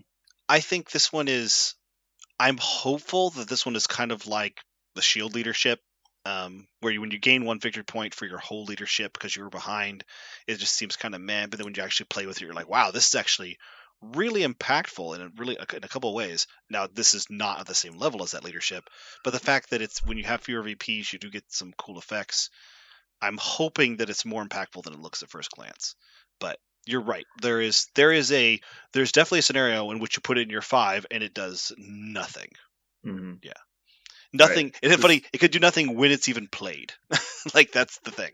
You're like, even when I was fewer VPs, it still does nothing. I'm going to use it for the last paragraph. I'm going to bring MODOK 2 with Sentinel 4, play scrap metal. Blow them up with... Yeah. I'm going to... what's the first one? No, the first one is not Mind Games. Oh, Simpleton. Yeah, Simpleton. Simpleton into scrap metal to blow them up and do like a 3... Is that be 3 damage to every enemy character? Yeah. With quick math? Maybe I'm wrong, but... Okay, I'm joking. I would do that, but it would be cute. It'd be adorbs. Simpleton giant robot. Explode. Okay, what's next? All right, next up is Go Get 'em, Tiger. With some of my favorite card art from this game completely, because it's Mary Jane Watson, like arm holding a Doc Ock, and Peter jumps up to go fight Green Goblin. Just like a perfect art. I actually want to know what your trash scale is on this one, Aaron, because I feel like this card is a fun, characterful meme. But what do you think? It is full out trash. Okay, that's what I thought. Not full out, but like -5. Okay. Again, if you put more than one condition on a card, I just don't even. I don't read it and I don't use it. Mm-hmm. I think this card's actually going to see play. I do not think that. Well, I think it'll see testing. I don't know if anyone is seriously going to play this card, but I think the only reason it won't is just because the generic cards continue to be the strongest, but I kind of expect some of the generic cards to get restricted. I think there are better Web Warriors cards. I'm assuming usually this is where it'll get played. Maybe Peter Parker shows up in other places, but I think that this card would basically just end up replacing Aunt May's Wheat Cakes in any list that you're playing ASM in. Isn't Aunt May's Wheat Cakes the mirror match card? It's good in other stuff too, but yeah. I play it in a lot of games where I'm playing like cubes or something, where it's like I need to have a health pool that isn't 2. And so, but also removing stealth on some of your speed long people is really nice. I think it could be situationally great. Mm-hmm. But again, I think you're going to have this card, and during 10 games, you might play it 5 times. And for me, that's not worth it. Again, so I'd love to see the actual rate. The only requirement is that you daze somebody or KO them, and they're not a grunt. Costs 2 power, and you either get a short advance, or heal 3 and remove a condition, or do both, depending on situation. Mm-hmm. That seems fine. I mean, it's not exceptional, but it seems fine. That's the thing for me is if you told me unaffiliated reactive and gave it to another, not super combat character, and it said they spend 2 power after they've dazed or KO'd someone, they heal 3, get 1 special condition removed, and advance short. If that was just it with no other conditions, I would still I don't know. Is that really going to impact the game? The character has to be damaged. They have to have a special condition to even help, for that to be useful. They have to need the advance, which may not be useful. There's a lot of reasons why, when you look at this, you go, yeah, but why am I spending that 2 power? It could be, like you said, amazing. But how many times have I thought of when I've dazed someone ever going, oh, I really need to be able to this, and this now, which I don't know. Considering the affiliation usually doesn't play patch up, I think having a healing card is nice. Is it required? Absolutely not. Is it great? Probably not. I think it's fine. I think it will lead to a couple bad decisions. So typically, if I'm holding an objective with Peter Parker, I don't want to be sitting next to my opponent's models. I am probably moving away. Because with his 4 and 5 dice attacks with no mods, it's not like he's owning the world offensively. His shtick is defensive in nature. So in which situation would I be KOing people or dazing them while holding an objective token? Well, he's almost always holding an objective because he's fast. So he usually gets one of the early ones. Sure, Later on in the game, they try to damage him, or he's holding a cube or something. And he's just taking damage over time. And then you're holding a secure in the back, and eventually they come after you because you have the most points. And then you get to counterattack them with a web swing in, do a 7-die attack, and then hit him with another 5. He doesn't down them. Oh, you mean with his spender? No, you web swing. He doesn't get +2. Oh, does he not get +2? No. Okay. So yeah, 2 5-dice attacks, and these guys 8-dice spender then. That he'll never use a spender. I mean, should never. His spender's fine. It's fine, but his power is going to be spent on his superpowers. So I absolutely agree. There are times when it's going to be great. I just think most of the times he runs away, he gets dazed, then he goes back on the offensive, at which point this does nothing. Unless he takes damage halfway through the offensive, but he's still got to pick up the objective token to be able to heal it. I don't know. That's why I think 5 out of 10 times he will even play this card. Mm-hmm. Okay. I would love to be wrong. I think you're right. I think it's trash because of the actual times it could impact the game is too low. So I'll take it back. It's not complete trash. I just don't think it is consistent enough to make your 10. Heard it here first. Aaron says complete trash. There you go. Let's talk about I Am a Baron, after all. I love all these cards so much in terms of character. I feel like they nailed so much of it. Even if the card effects aren't great, I love. They definitely leaned into thematic over effective. Yeah, I really like it. The card art's just perfect. It's a Helmut Zemo card, unaffiliated active. Interesting. Is this the first time we've ever seen a card reference round number like this? Yes. Yeah. I think that's really interesting. I feel like this one, I stared at it for a while going, round number. What a fascinating, sliding scale to use. What are your guys' hot takes? I don't think this is a relevant card in the game. Ooh, sounds pretty trashy. Well, the problem is, if you are going to play Zemo as your leader, you're going to do whatever you want anyway, because I don't think anyone thinks that's actually a competitive strategy. It's a fun, fluffy card that's interesting.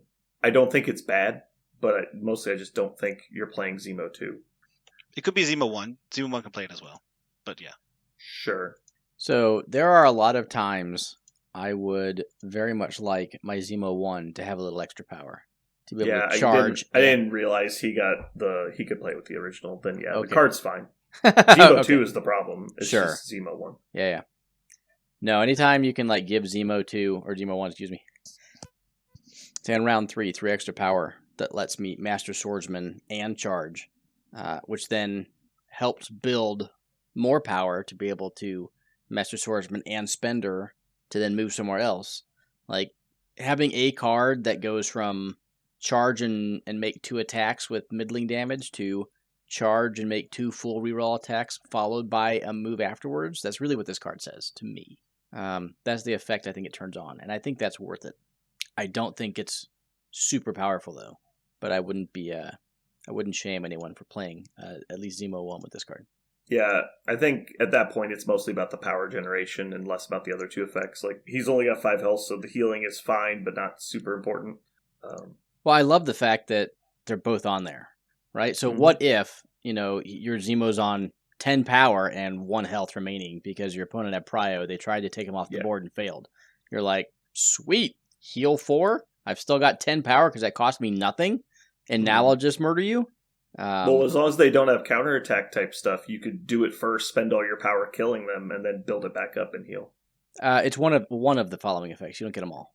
Oh, it's only one? Yeah. This card's trash. It is still not trash.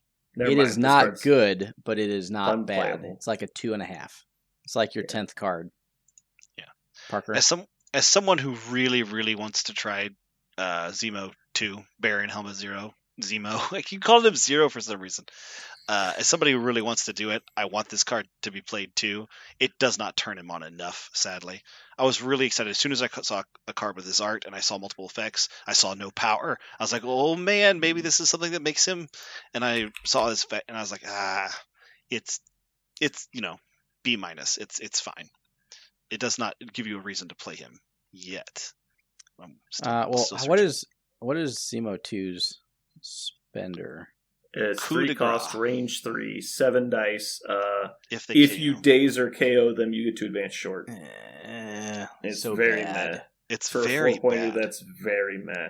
It's so weird. It's so weird how bad it is compared to his first one. It's so weird. Right, so it's an extra cost over his first spender. Oh, but it turns his medium advance into a very conditional short advance, and he gains 1 die. So hold on. So here's another use for the card, right? So I'm big on your your roster and squad needs the ability to just kill something, whether that's Helios or Dark Rain. So Zemo 2, Sword Strike followed by Spender.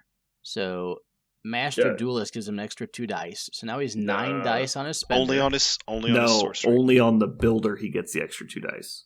But you would get that. You would get his first one would be 5. His trash. second dice I know, right? It's like I'm looking for a way to make the effectively 5 rerolls, right? So it's effectively the card is a reroll any. Yeah. And just like Repulsor Blast is a 7 dice attack, reroll any, and I think that card's amazing.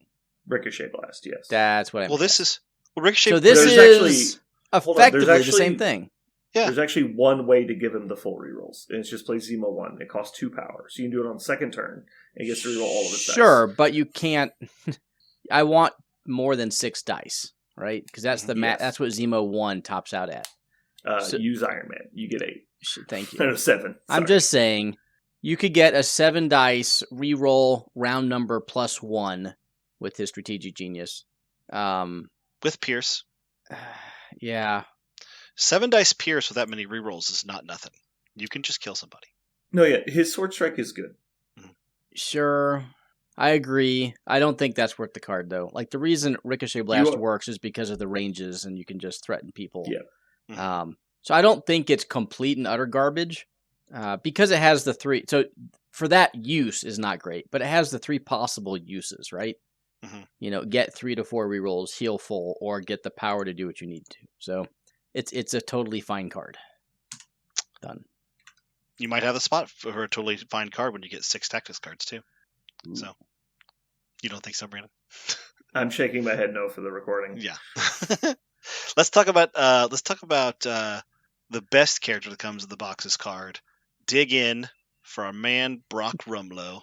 Is he holding Cap Shield, or is that just a manhole cover? I think it's really hard to tell in this picture because it's not the manhole cover. He's standing in front of a manhole. Yeah. It's a manhole cover. This card is trash. Cool, we get to move on now, right? Yeah. No. Trash. I tried to argue with you that it was better than you thought, and I said it was trash. I don't know. Rerolling any number of defense dice, like 2, is really, really important. Yeah. So clearly the important thing here is that he cannot be moved by enemy or allied effects. Including his own? Right. So no that means you cannot move him. You cannot move him. So the big thing would be he would be able to contest a point. They couldn't move him off. Problem is he has to live through it, and you can't move. You also have to play it in the power phase, and so you have to be on the point when you play the card. It's It has some value, but no one is going to realistically play this card. Mm-hmm. If the model didn't have 2s in 2/3 of its defenses, it might. Mm-hmm. If it just said all of your dice block, it would still be bad. It would not be bad. It would still be bad. So I think this card is an edge case for being like a researcher specialist or a gamma. Do I think that's enough to push it into the even bringing in my 10? Probably not. All right. Can we talk about the next card now? What's Aaron's trash scale? What's Aaron's trash scale? -3. 0. -3. -1,000. It's the worst card in the box. I don't think it's the worst card of the box. But, okay, so Till the End of the Line is better than this card, and this card's not going to get played, so it doesn't matter. yeah. So let's talk about the captain of chip damage. At least he seems like he should do a lot of chip damage. Ultron. We have a card called Glory of Ultron. Chip damage. More chip damage. More Okay. AoE chip damage. How is he the master of chip damage? Well, his drones explode. That's all they do. Okay. All right. There's a bunch of ways to make his. There's just the idea is that you can do 1 damage a whole like many times. You can do 1 damage with this guy. You can also do gobs of damage if he with his big ass attacks and throws and shit. You know, the chip damage guy whose lowest attack dice is 6. Yeah, but this is another form of chip damage that he has. Mm-hmm. All right, what's up? Tell us about it. I'm not reading the card. Okay. Well, I mean, right, so let's see what it does. Have you read the card? I thought we weren't reading cards. I never said we needed to read the card. I'm Okay. just telling you, like, go. So what do you think? I actually Go. think this is worse than Crossbones card. Yeah. Talk about a useless card. It should cover more characters than it sounds like at first, because it's within 2 of Ultron or the drones, and the drones can be really aggressive all the time, or they most likely are. Maybe I'm wrong that they will be, but I feel like they will be. So there's a really good chance that you will actually, affect a lot of your opponent's team, maybe all your opponent's team, depending upon the secures. So it's not nothing, but let's say it's 5 characters. Like on a super outside, you get the most amazing medium base deployment, and you can get all 5 characters, which is really low. It's probably more like 4. You play a card, and you could gain 5 power or do 5 damage spread 1 to each. Is that a tactics card? I don't think so. Yeah, I don't think that card's particularly good. Yeah. Especially since I think Go ahead. I just don't think it's worthless. But you have to value the 1 damage that you're auto dealing to people, which is up to your opponent if they take it or not. Yeah, I don't know. Ultron also gains the power, so it's not irrelevant to say it's like I'm gonna walk here and gain 5 power. Like that's not a statement that most people would not say. Because it would I walk here. Would you like to give me 3 power so that I can throw this size 4? And so it's like, well, no. So I guess I take damage on these people. Sure, but they're also getting power with the damage. My issue is, I guess you do have control, depending on where you put your grunts in Ultron, as to who gets damaged and who doesn't. But there are a lot of times where I want to focus one character, and I don't want to damage other characters to power them up. Well, sure. Yeah, I mean, So- it's definitely not a great card. Like, this is Yeah. super corner case at best, but It I don't is- think it's You think an this is going to... actively bad card. Well, sure, it is. If I had unlimited cards, I would take this every time. But I don't see this ever muscling its way into my 10. Yeah, me neither. Okay. -5. Yep. Let's talk about a better card. Okay. Battle Plan. Any Steve Rogers can play this bad boy.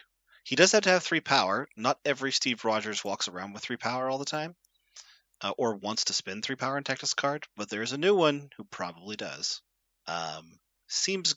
How much do we value one of those 3 effects? Right. That's I think the what this card lives and dies on.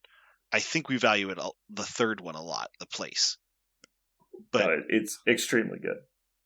the place seems incredible, and the other 2 seem situational and fine. But So the fact that you only have to spend 3 power regardless is great, because if you get your whole team in range, which obviously Steve could just charge into the position he wants to be in, probably hitting 3 or 4 members, and you can just remove stagger from 2 people and then place the other or heal one. It's incredibly good. Mm-hmm. This is like Second Wind and Avengers Assemble combined into 1 card, and better. Well, not better than Avengers Assemble, but better than Second Wind. The fact that you can play both of those also is not a thing. It's not nothing. You could play all of them if you wanted to. This card is very good. I concur. I don't think it's broken. I just think it's very good. Mm-hmm. The first time I read this, I didn't see may choose one. I just saw the list of 3. I was reading it too fast, and I went, "This is." and then somebody said, "May choose one." I go, "Oh, okay. Well, that's just." I would say this is fair. It is not. I did the same thing with the Zemo card, so I was accustomed to it doing all 3, and then you're like, "Are you done to that?" I was like, "Oh, well, then it's trash." Like, I think it's a 7.5. I think this is, except for possibly the Iron Man card, is the best card in the box. Yeah, I think it's the fact that second highest rating. So it's also the second. It also goes on a character that loves to be exactly in the middle of everything, buffing everybody. And again, it's unaffiliated. Yeah, super strong. The most let down card in the box coming next. Okay, is that Cosmic Obliteration? Yeah. Talk about fucking letdown. I was so pumped when I saw this card. Yeah, this art looks amazing. Yeah, best looking Tactics card maybe in the game. Yeah, sweet name. Starts off great. Schmidt, so any of the Red Skulls, been spending any amount of power, and you're like, I'm ready. Like, remove all special conditions from him. I'm like, all right, nice. And then choose one non-dazed enemy character within 3 for each power spent. Choose one of the following effects, and they gain it.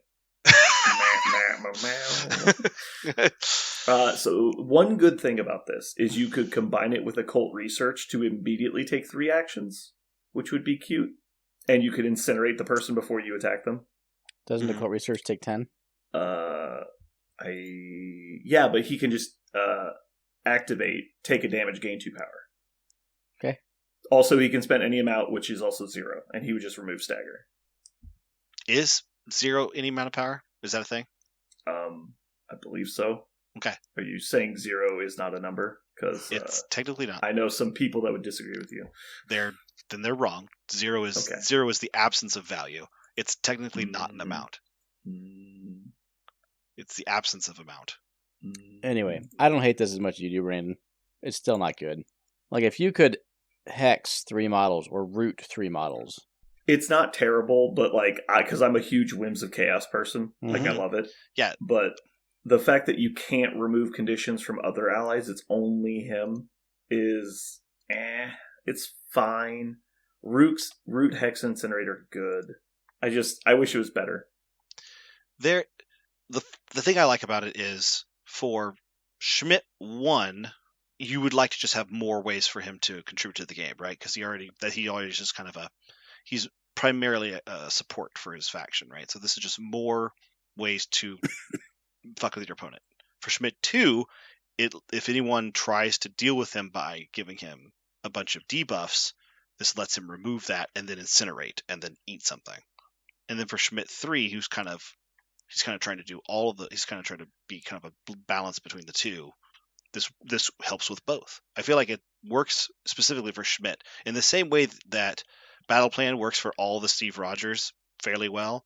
This one works for all the Schmidts fairly well. It does what they want, which I think gives it a bonus point. I don't think it's skyrockets it to amazingness, but it does give it bonus points for being very good for exactly all the Schmidts. I don't think it's a bad card. I just think it's left on the floor a lot, especially in an affiliation like Hydra, when you've already got so many cards that you want. Yep, it gets a 4. Yeah. Curiously, it does. If you're playing it with Baron Strucker, it would also say at the end of it, heal 1, because it does. It is an effect. You're giving somebody an effect, so that's not nothing.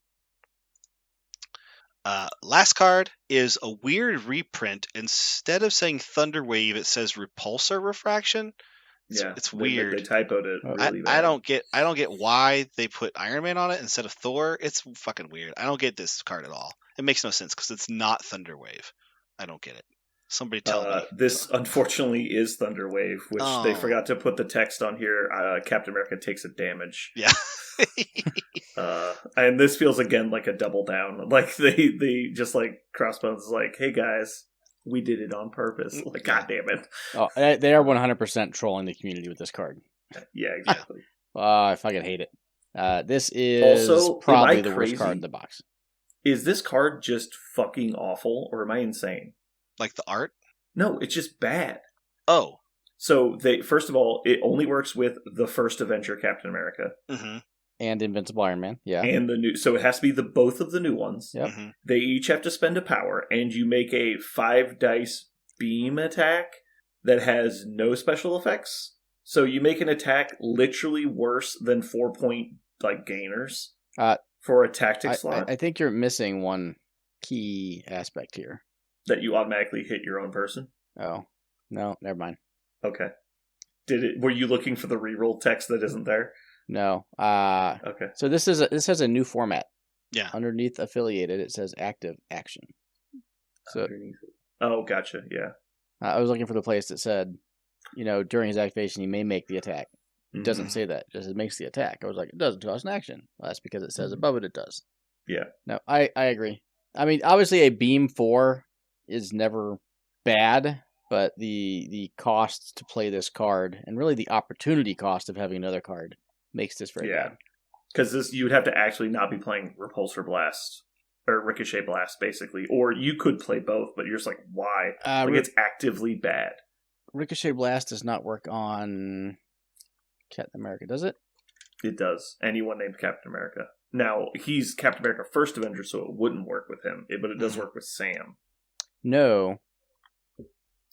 No what? That's what I meant. Ricochet Blast does not work with Captain America First Avenger. Correct. Yeah. So there are reasons, like if you're bringing Steve 3. I'm not insane, right? Because Iron Man has a beam 4 on his card, right? Am I not crazy? I don't think so. Let's see. No, he does not. He has a range 4, 5 dice. Gotcha. Okay. So in essence, you're getting the beam 4 and the beam 4 from where Cap's at. Angle. Obviously, it can all get set up weirdly and differently. I just don't think it's worth it. Let's just say this is bad. Bad. This card is really bad. Yeah. Kind of bad. I'm going to say -2. Really? Oh, really? There are legitimate uses for it. I just don't think. So you can obviously move Cap into a position where he's not going to die from, while your Iron Man holding objectives is safe. Play the card to do a beam 4 after you Tony Stark it with the Stark Armory. So now it's a 6 dice beam 4 with rerolls. I mean, But they get a whole activation to move people or move Cap or move Iron Man or daze one of them. These are all the reasons why I think it's a bad card. I just don't think it's as bad as you think it is. I'm never even trying this card. It's that bad. So for the same power investment, you could just place Crimson Dynamo and you could do that exact attack twice, except as an extra ability, and it's a gainer. Well, now I'm playing Dynamo and both Iron Man and Steve. But I don't need to play Steve. I don't need to play Steve, though. We just replace Steve with Crimson Dynamo, and the entire situation is strictly better. Well, maybe I want to play an Avengers affiliation. You can. With Steve 3. Okay. You're telling me you wouldn't take Crimson Dynamo? Sure. And Invincible Iron Man. Okay. Take all 3 of them, play Avengers. Again, it's just not good, but I don't think it's I don't think it's not rip up the card bad. I actually think it is. I think if you were to shred this card upon opening the box, you wouldn't notice a difference of gameplay. Okay. On top of everything, it damages Steve. Come on. I agree with that. Yeah. Anyway. Wait, there's one more. Okay. I'm more excited to read the next card. Okay. That being Overcharge? Yeah. Okay. Parker, you have Overcharge up? So, Overcharge is not up. Okay. I have it. Overcharge is a Iron Man card. During Thor Odinson's or Carol Danvers' activation, they may spend 5 power. Choose an allied Tony Stark within 5. Tony Stark immediately makes the above attack. AoE 2, 6 dice energy. After the attack is resolved, this character gains 1 power. After each attack is resolved, the target character gains the shock condition. Okay, so why do you like this better? it actually creates good positive effects. I don't know. I mean, it has the same issue of you have to move Stark and then you go with Thor or Carol. But you do it in their activation, so it can just be a reactive card. Oh, you've moved up next to Iron Man. I will now do this cool thing that I can do. Admittedly, yeah, it's an AoE 2, so it's a little bit more restrictive. But like, it's an AoE 2 attack that's a gainer, and it automatically applies shock. Like, this is a good attack versus a Beam 4 5 dice attack that has no effects and damages your own model. This might damage your own model being an AoE 2, but okay. No, because Iron Man's performing the attack. Sure. Like, since it's not Iron Man's activation, you may or may not have other characters next to him. You can't. You can't. That's true of the beam too, though. Like, you could just hit a bunch of your own people if you do it at the wrong time. Sure. Yeah, my biggest issue with this card is the 5 power cost from either Carol Danvers or Thor. Like, Carol has much better ways to spend 5 power. Okay. Sure. She has really good ways to spend 5 power. Let's put it that way. Sure. Like, Thor always wants to keep 6 online, so that's also iffy. No, for sure. Thor does not want you spending 5 power for this outside of very unique situations. But the thought I'm kind of having is it's because it's any Tony Stark, you can actually use it with Hulkbuster, and doing like a Carol Danvers Hulkbuster list could be fun, where it's like you just got this big centerpiece Hulkbuster and they're swarming you with people, and you're just like, boom. Did you set off like a AoE 2 6 dice attack? I think that's such a pipe dream. Like, I think that's going to happen. It's not. It also generates an attack as opposed to causing an action. So like, it's one of the 2 effects in the game that generate an attack without an action. There's like 3 or 4, but okay. Yeah, there's a handful, but there's not many for Tactus cards at least. Yeah, I feel like the fact that this costs 5 on somebody else's activation and it requires people to be close to Stark, like, it makes the only thing that I think it makes a little bit of sense is your opponent will never know not to get close to Tony because they will never imagine you have this. So you might get somebody one day because they're like, I'm here, and you're like, haha, 6 dice out of my activation from Tony Stark, and you're like, bully, and I don't like twice, maybe 2 or 3 attacks. In also, a crazy situation. With Sam's leadership, you could use Sam's leadership to push Iron Man in there a little bit. I'm not activate Carol. Yeah, I'm not saying there's no way to make it happen. But if you wanted to play 2 characters and Carol Danvers is one of them to get a Tactics card off, I feel like it would be better just to play the War Machine that lets her automatically activate with War Machine no matter regardless of range. Like, that is a better combo card with Carol, just straight up out of the box, because at least that can get you priority and steal from certain moments or get you the right amount of damage you want.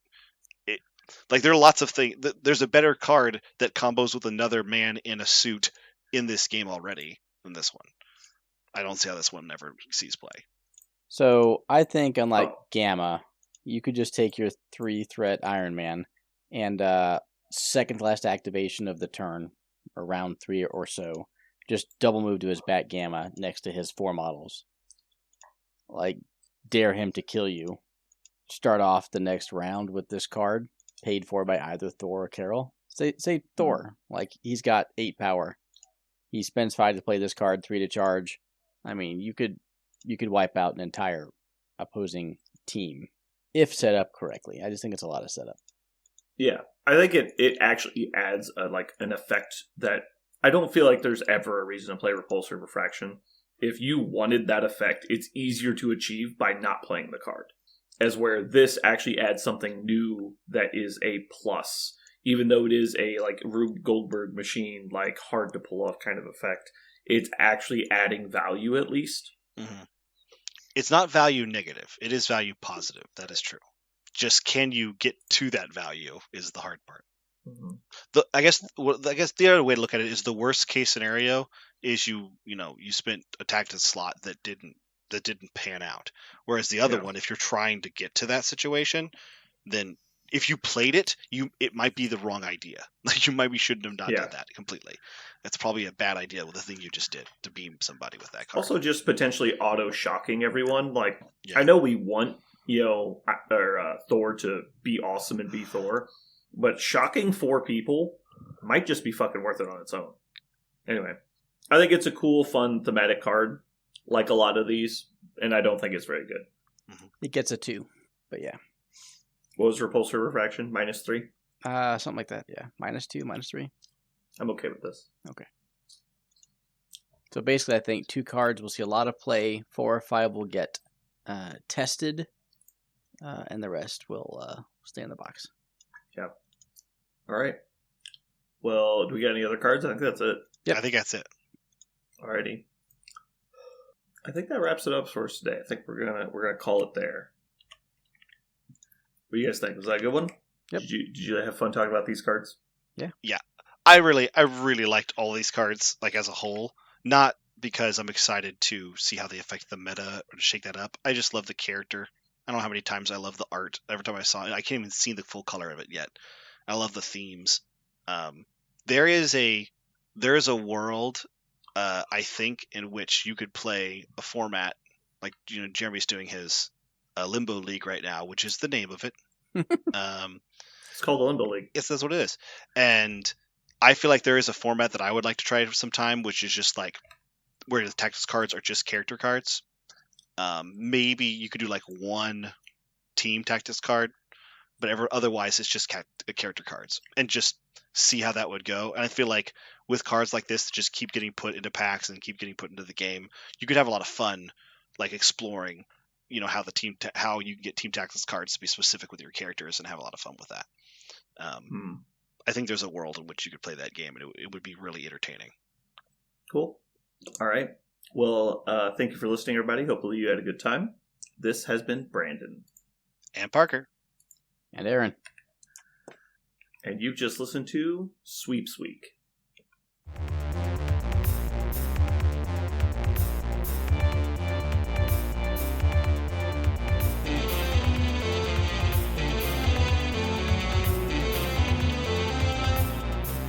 So what are we going to call this thing? I got it. Okay. Incredible, new, fantastic, astonishing, mighty, original, uncanny, sensational podcast. I'm just going to put down infamous.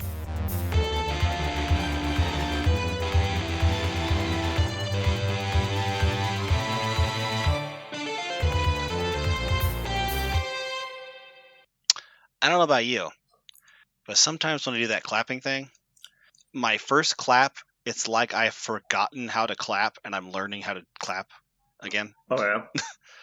Like, I don't know if do you have to like pay attention to the way it sounds? Me? Yeah, like do you have to hear each one? I don't even listen to it. Okay. I just look at the waves. Okay. I'm glad. Are you self-conscious about how your clapping sounds? No, I'm just sure that if you did hear it, you would giggle because how my first one sounds so very different from the last one. It's an intense amount of difference. Parker, when have you ever heard Brandon giggle? He actually giggles a fair amount. Really? His giggle is not a childish glee. It's more like a. It's a guffaw. It's more of a cackle. Yeah, it's a cackle, like I would say a ghoulish. I would say like a little green ghoul. See, Parker, you giggle, and it's funny as hell when you do. I do giggle. I wouldn't say Brandon giggles. Okay, I do giggle. Brandon doesn't giggle. Maybe that's right. He. Yeah, it's kind of like an expert. It's like an exhalation, a really fast one. Do you have one of those when you hear my claps, Brandon? No. Nope. Okay. I giggled today. I wasn't around for it? Shit. Nope. I was listening to our game session 3 of our D&D game, brushing back up on what was going on. And Parker had this idea that they were going to capture some owlbear cubs and then sell them for profit. I did not. Did I? It was my idea. It was Parker's idea. I need to read it again. Mm. That sounds more like a. It was 100% Parker's idea. That sounds more like a Jake's joint. Jake wasn't even in the game yet. Oh, that's right. Who? I don't think it was my idea. No, continue. 100% Parker. Anyway. You're putting this. You don't put this on me, Ricky Bobby. I don't think I did this. So they're traveling back and then realize like the morality of what they're doing because they're going to sell these owlbears basically into slavery, and they're going to be beaten and tortured into submission by some horrible animal tamer. and then used as basically attack animals. And so as it's like dawning on them that like the nature of what they're doing and how it's bad, but they're doing it for personal gain because they just want thousands of gold. Parker, I make Parker make basically a will save to realize that what he's doing is bad. And then he's like, okay, so instead let's just drown them. I'm like, that's not better. Like, it's better, I think, than torture or dying of starvation is how I put it, I think, to the game. I want to find, I'd like to listen to it again. I'm not going to lie. It was a very small thing, but I really, really, really didn't like that. Like and by the way, I didn't know what to do with bear cubs. Brandon, you were the one who suggested. You just said this. They're worth a lot of money. No, Dave made the knowledge check to know that they're worth a lot of money. Okay, that's what it was. For sale. That's our. You never had to go after them. Right. That was just a skill check he made. He gained information. He realized that he knew the information. He shared it with you guys. Okay. You guys made the choice. Okay. There you go. At any rate, I regret my part in all of that. And I'm really excited to listen to it again. Which part did you regret more? Killing its parents? And then putting them in cages, and then holding the cages underwater. Which of those steps did you? I never held them underwater. Regret the most. I would have. That's right. You watched somebody else hold them underwater. We never killed them underwater. That did not happen. We still have one in our party. Nope. He left your party because you sold his brothers and sisters into slavery. Oh, that's right. He quit. That's right. The one who really wanted it. I'm gonna send you a screenshot of a message I sent to Tyler today. Not gonna lie though, I was laughing so hard again that I'm just going to call it a scene because it was cinematic. It was more like sitcom. When we go into that farming village in the first session, and we're looking for the elder, and they point like us the mayor of the town. They point us in the direction of a house. And we go up to this house, and there's an old man staying on the front porch who's blind, and he's sitting in a rocking chair, just like leaning back. And we interrogate more or less this poor man for it's not really interrogation. It's just this really awkward greet and meet. They were attempting to make small talk with a blind man, and repeatedly said things along the lines of, "So how are the crops doing?" He's like, "I don't know." Leave me alone. And the best part is, at one point, somebody says, "We got to get information for him. I don't know how we're going to butter him up." And that's when you lost it. You're like, "What? Why are you trying to butter up this poor old man?" And so you did a recap. You took this 15 minutes of shenanigans and you recapped it into this one sentence. And I can't remember what it is. The point I'm trying to make is that whole scene with us accosting that man, and then your 5-second recap just screamed Always Sunny in Philadelphia scene. It's just it's just you go in there for no reason, just talk to a regular person, make him very uncomfortable, saying all kind of crazy shit, and then somebody points out how insane it is, and we all just continue to do it. Yeah. Was we didn't do anything wrong. That you've done everything wrong. That's just a perfect I realized Has afterward. no one ever stopped you before? Nobody's ever gone back in time to stop you from doing something? I just remember. It was so exactly the scene they love in Always Sunny, where they Always Sunny cast members next to regular people, and they just have to interact for 5 minutes, and you get to watch how ridiculous it is. It was just like that. It was a scene like it's that. It's almost always. They're on the other side of a desk from somebody, yes. And the person on the other side of the desk is like, "What the fuck is happening?" Yeah. I got the bucket of blood. The bucket of blood is my favorite. Mm-hmm. This blood is all this blood from one person? Well, most of it. That person needs immediate medical attention. And it was they just left it in his lab when he walked in that morning with no information. Just a metal bucket. I love also that it's metal, just a metal bucket, just an old rusty metal bucket full of human blood. Just so bizarre. So what are There's the tests? Also the scene when Frank breaks into the waiter's house.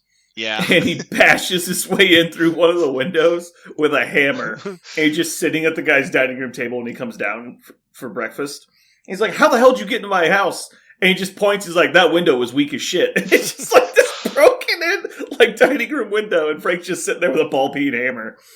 And he's just like, get out of my house! He's like, alright, you want me to use the door or the window? He's like, the door is fine. He's like, are you sure? It's going to take me a long time to bash down that door. Just leave! It's going to take me a long time to bash down that door. Oh. Man, oh man. So anyway, I am really enjoying listening to it again because I had forgotten. I mean, I remember distinctly how incredibly entertained I was every session, like how much I really enjoyed every session. But listening to them again, I was a little nervous. I was just going to be like tapping my foot the whole time, being like, man, am I going to be able to listen to like 12 hours of this? But it's been completely worth it the whole time. I've been considering releasing it as like, I don't know, a podcast basically of its own thing. Because I think people would enjoy it, but we'll see. Yeah. I might not. All right, so topics for today. Thoughts? We do have a lot of things to talk about, unless we're going to gloss over it pretty fast. We have less news than last week. No, we don't. The tactics cards, there's so many tactics cards. There's not that many. Last time we had like 7 characters, and we have 1, 2, 3, 4 more. So it's half the number of characters we had last time. Oh, sorry, not it's half. So there's 1, 2. So we had 7 last time, and now we have 4. So yeah, it's over half we had last time. And 1, 2, 3, 4, 5, 6, 7, like 8, 9, 10, 11, 12, 13, 14 tactics cards. So that's a lot of stuff. Not saying we don't need a topic, but whatever it is, it's probably going to be short. Did you do a comic corner? I actually have it all out. Aaron, I have a question for you. Did you listen to the podcast last week? I did. Do you have thoughts? Yeah. I'm still upset you edited it. Really? You need to own your mistake, not put in some random I trash. feel like it was really random it was trash really of me. Parker's mistake. No. That's totally not Parker's mistake.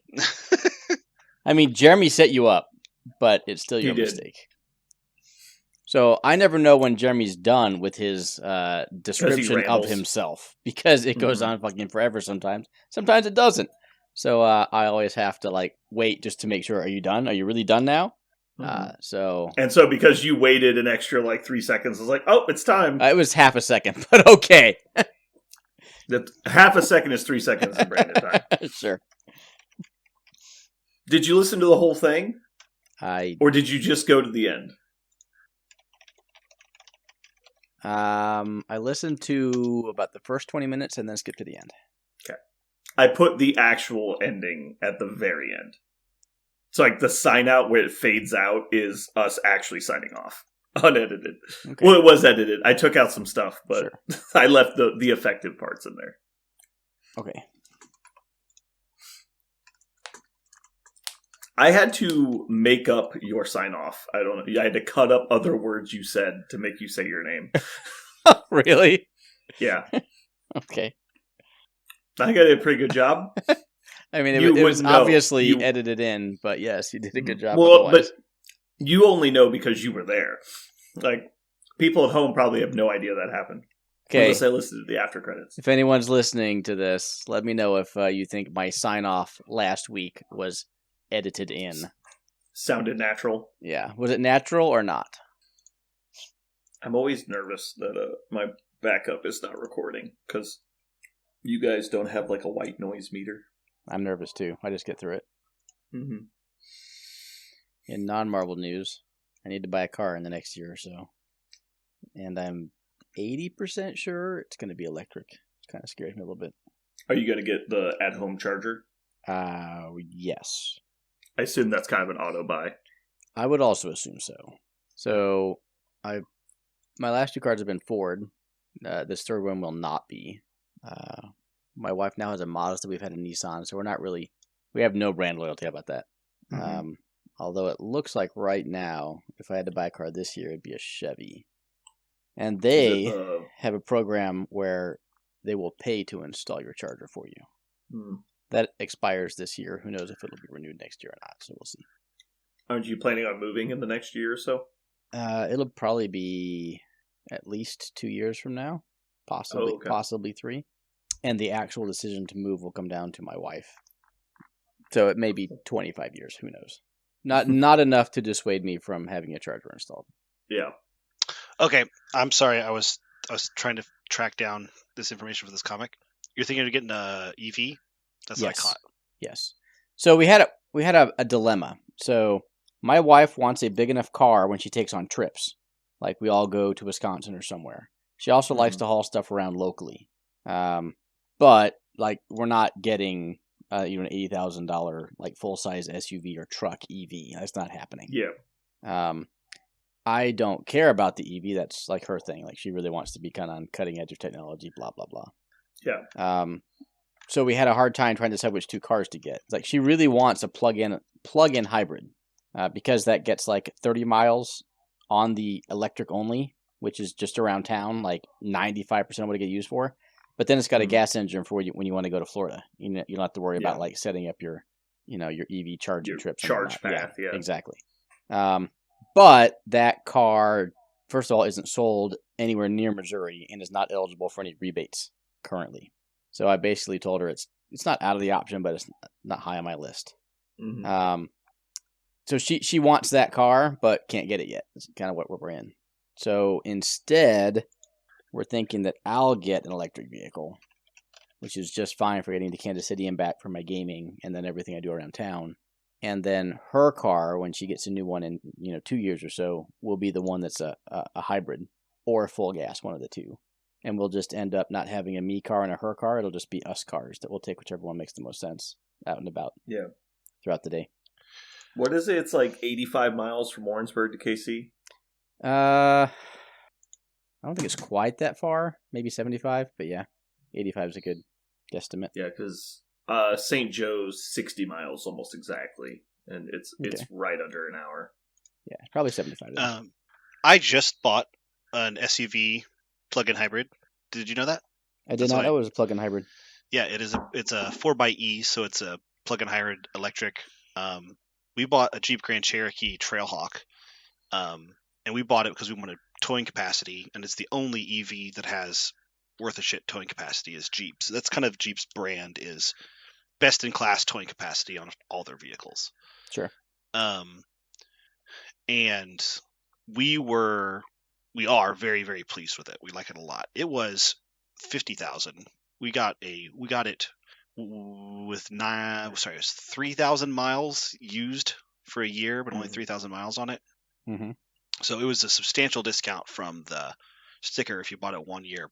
But sure, we were very pleasantly surprised that we wouldn't have to go up to the $80,000 mark to get a plug-in hybrid SUV, nice towing capacity, nice size, that kind of thing. Mm-hmm. It's the very first SUV we've ever bought and the very first hybrid we've ever bought, and we were very, very pleased with it. So, what make were you talking about before? So she wants the Hyundai Tucson. Hyundai, okay. But the car I'll be getting is... So Chevy makes what's called the Bolt right now. Yep. In an EV or an EUV, if you want like the crossover / mini SUV. Mm-hmm. They're discontinuing that next year and replacing it with the Equinox, okay. Which is going to be designed on an entirely new EV chassis. Mm. Like the underside of how the battery fits together and it goes with everything is going to be like the same for multiple different cars. If that kind of makes sense. They'll have different battery packs, but anyway, so they retooled their whole EV lineup and coming out with like it's not Ultima, but it sounds like that. I forget what it is. Anyway, this new battery tech, if you will. So that'll be on the 2024 models of both the Equinox and the Blazer. And the only reason that Chevy is so high on the list is because they're one of like 2 companies that are currently qualifying for the max federal rebates, which actually makes the cards affordable. Mm-hmm. So if I can buy, I can buy a fully equipped Bolt right now, 2023, for $33,200 minus $7,500 from federal tax, and you're paying $25,000 for a top of the line, quote unquote top of the line for an economy car, right? Mm-hmm. But we're talking like all the packages. Right. And for me, like, that's fine. Like, I'll pay $25,000 for a brand new, state of the art car. Or if you want the entry level trim, it's all the way down to $20,000 after you get your rebate.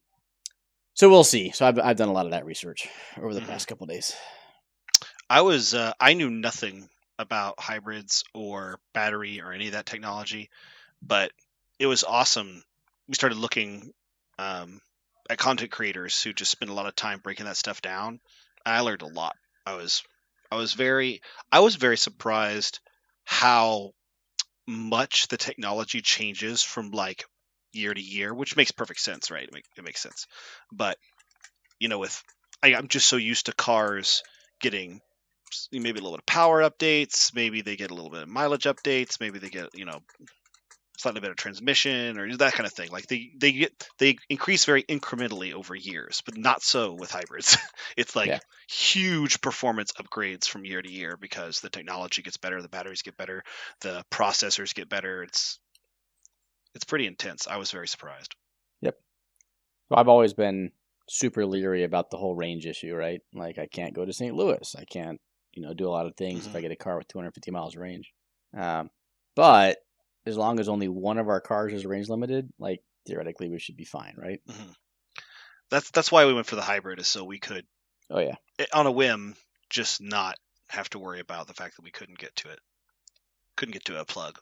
And we, like I said, we also wanted, we expressly were getting this car will be the bigger car so that we can pull something, and then the other car will be a much, much smaller car. The other thing is, bigger cars, the gas mileage is so god awful. For like that Grand Cherokee, they also just make a 4x4, and it's terrible gas mileage, just awful. And so driving it in the city for like just family stuff, or for my wife to drive the girls even a couple blocks to school and stuff, just it adds up pretty quick. But on the hybrid, it's functionally free, nearly free anyway. So it's actually probably 25 to 30% of your gas costs. Say functionally free, but electricity is not quote unquote free. Right. Did you get the level 2 charger, or did you just plug it into your wall? We just plug it in the wall. Yeah. We did get a dedicated circuit for it because it draws enough amps that it was tripping. I have just the dumbest bullshit system in my house where I have an 11 gauge wire running the GFIs for both bathrooms in the house. And so they decided to wire both of those to the outlets in the garage. So if you're plugging anything into the garage and you turned on a hairdryer or anything in any of the bathrooms, it just immediately tripped it off. So I had a friend of mine come in because I don't know enough about stuff to run conduit and that kind of thing, but he does. And so he ran a new dedicated outlet on its own breaker so that it will never trip because we're charging it. But nice. Are you guys serviced by Evergy? I'm just curious. Yes, pretty sure. But you're Kansas, right? Yes. Yep. So in Missouri, Evergy is changing to paying for electricity will be more expensive depending on the time of day you use it. Mm-hmm. Which is fine, but it's also not fine. Do you know how much more it costs to use electricity between the hours of 4 and 8 p.m.? On a 30% on a more? comparative basis. 30% more. That would be my guess. You are incorrect on the low side. Parker. How much it costs them to operate No, the grid? How much they're going to charge. Oh, you. Okay, I see. How much they're going to charge more? 45% more. Okay. The answer is 300% more. Jesus Christ. So there are 4 different plans that Evergy is. So it costs $4 on the dollar to use electricity from 4 to 8. It is 8 cents per kilowatt hour at all times other than 48 p.m., at which point it is 32 cents per kilowatt hour. What the fuck? During summer months only, to encourage people to not use electricity during peak electricity draw. I get it. On the other hand, like, that's fucking insane. Yeah. So basically you just have to turn your AC off. Yeah. So what we are doing, like I said, there are 4 plans. That's the plan that everyone. Here's the only thing that's bullshit about this. That's the plan everyone gets signed up on as of 1 October. Mm-hmm. But they won't. So like I said, this is for summer pricing only.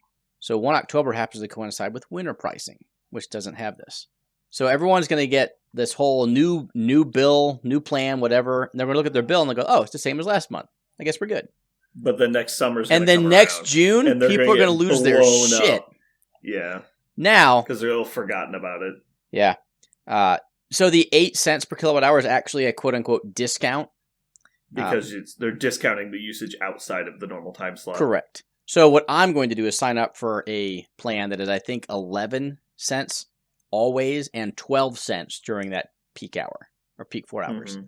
Because it is not worth my time, effort, and energy to yell at my kids and my wife because they started the dishwasher at 7:30 at night. Like, no. Mm-hmm. You could also get those little manual timers that just turn off the outlet from certain time periods. So you could still plug the car in, but it just wouldn't charge it until 8:01. Correct. And the other 2 plans that they have are super discounted, like a penny per kilowatt hour between midnight and 6. And I'm like, who the fuck uses electricity midnight and 6? I'm like, ooh, they're designed for EV car users, right? Yeah. Me. Or you, yeah. Mm-hmm. So again, there's a quote unquote plan out there for everyone. The one nice thing that the company did was, they have if you go onto your account, you can see based off of plan X what your annual bill would have been. And they're all within about $100 of each other. So I wonder if none of their plans are scalping each other, but go ahead. I wonder if you could use those solar panel batteries and charge them from the power company at midnight at for 1 cent. And then, use them throughout the day. See? You're going to break the system. Good job. I'm going to break the system. It's going to have $30 electric bills. And then I'll sell the power to people in my neighborhood. Well, you could sell it back to Evergy, right? Oh, really? Well, yeah, if you have solar panels, then Evergy has a buyback program where they'll buy your excess electricity. Ooh. So... That would be hilarious. Buying it at 1 cent, selling it back for 3. It's thanks for the power, idiot. But you're giving them power when they need it, right? Sure. When the grid needs it, if you will. Yeah. A lot of people don't understand how electricity works, as far as the supply chain infrastructure. And so it's basically they just charge up this big net and you draw the power off the net. And if it goes over a certain amount, it fails. I've heard that's bad. It's generally not good. Okay. It's called a rolling blackout. We had those last year, actually. Ooh, I've never been... I think I got told we might have them, and I just sat around my house waiting for the electricity to go out, and I never did. So I want to say it was mostly in the Southwest that they were getting hit because it was so fucking hot. Yeah. Yeah, Southwest got destroyed by rolling blackouts last year. Yeah. Mm-hmm. That absolutely happened. Yeah, whole swaths of Texas lost power. Yeah. It's okay. It's not like it's really hot in Texas or anything. Or there's a lot of people there or anything. Also, fuck them, they're in Texas. Anyway, moving on. Wow. Shots fired. And we just lost our last listener. Yeah, I was going to say, there are a lot of people in Texas. I thought about it. I really thought about it. I don't think you should walk around with a flag, anti-Texas flag anywhere. Well, I'm not anti-Texas. I'm just saying they're on their own, and I think they're okay with that. That they are okay with. Yeah. I would have to say that I would hazard to guess that most Texans would be happy to agree with you. Yeah. They're just fine on their own. Alrighty, let's get into it. You guys ready? Yes. I got okay, I was waiting for the thumbs. Did we ever come up with a main topic? No. I wrote one down. We'll get to it. Sweet. I'm excited. I'm really excited to get thrown. Is it anti-Jeremy? It should be anti-Jeremy. It is definitely anti-Jeremy. Okay. Ho, ho, ho.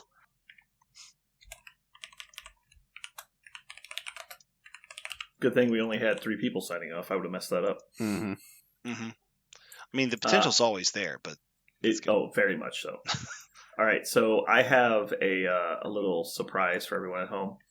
I know that you automatically imagine, because Jeremy's not here, why would we have a dad joke? Because he doesn't have to suffer through this horribleness. But please be aware, I will tell him this in person tomorrow, so don't worry about it. That was my first concern. I know. So today, I want to tell you that I have this friend who is colorblind, who says that apples are yellow, and I told him that's bananas. I like that one a bunch. Get it? I like it. Oh, that was good. Oh, I really like that one. Actually, I did not see it coming at all. I mean, I bet you laid it out as a dad joke, and I could not see the right turn at the end. I could it snuck up on me. I think the key for dad jokes is giving them just enough time to take the wrong turn, and then giving them the correct direction. Right. Well executed. Cool. All right, so we're going to have to burn through this really quick. I thought when we were going to go through the cards, since everybody's had them for a week, that was going to be like Cliff's Notes, move on. And so we spent like 10 minutes on everything. The discussion around the cards is better than the actual. Oh, I totally agree. I don't really care to read the cards. Yeah. I just figured we'd be more concise on a lot of them, because a lot of them, I think are pretty bad, but it's fine. I think we were speaking opinions that were valid. Anyway, so Parker, let's see. I'm trying to remember the category. You said it was period pieces from 1703 to 1793 that involve specifically 3 historical figures. What was it? Can you go over it again? You got it a little bit off. It must be exactly the figures must be between the height of 5'7" and 6'2". If you have anything below or above that, you cannot use them. Oh, but shit. everything else lines up. My actual category this time, because I wanted to keep it broad, because we're not doing subgenres yet, was just historical movies. So the very basic category description was a movie that depicts an actual living historical character in person or event. It doesn't have to strive for accuracy, but I think the closer it gets to accuracy, the more likely it's a historical picture. So we're really just looking for based on true events. Well, based on true events can be like, let me think of one. Is Sharknado based on an actual tornado? Like, I guess, kind of. What the fuck is the matter with you? Well, I'm saying I'm saying is, okay, so first, it's not a based on true events movie. 2, it's not based on true events. Right. 3, why are you insane? So I would say that based on true events makes sense. However, I'm sure there's. So the difference was between like a true story and based on true events are that they took some artistic liberties. Yes, is the difference. Right. Now, obviously, if we watch Cowboys and Aliens, like, oh, it's based on historical events. It's like, no, it's not. Like, that's not at all close. Right, and I would say that there are period pieces that try to adhere to the culture, to the times, to like the where. Pirates of the Caribbean, it talks about pirates from a previous age, but has nothing to do with reality. Blackbeard appears in the third one, I think, but it's not. Yeah. It's not him, historical, right? It's just it's a fantastical version of him, right? I also tried.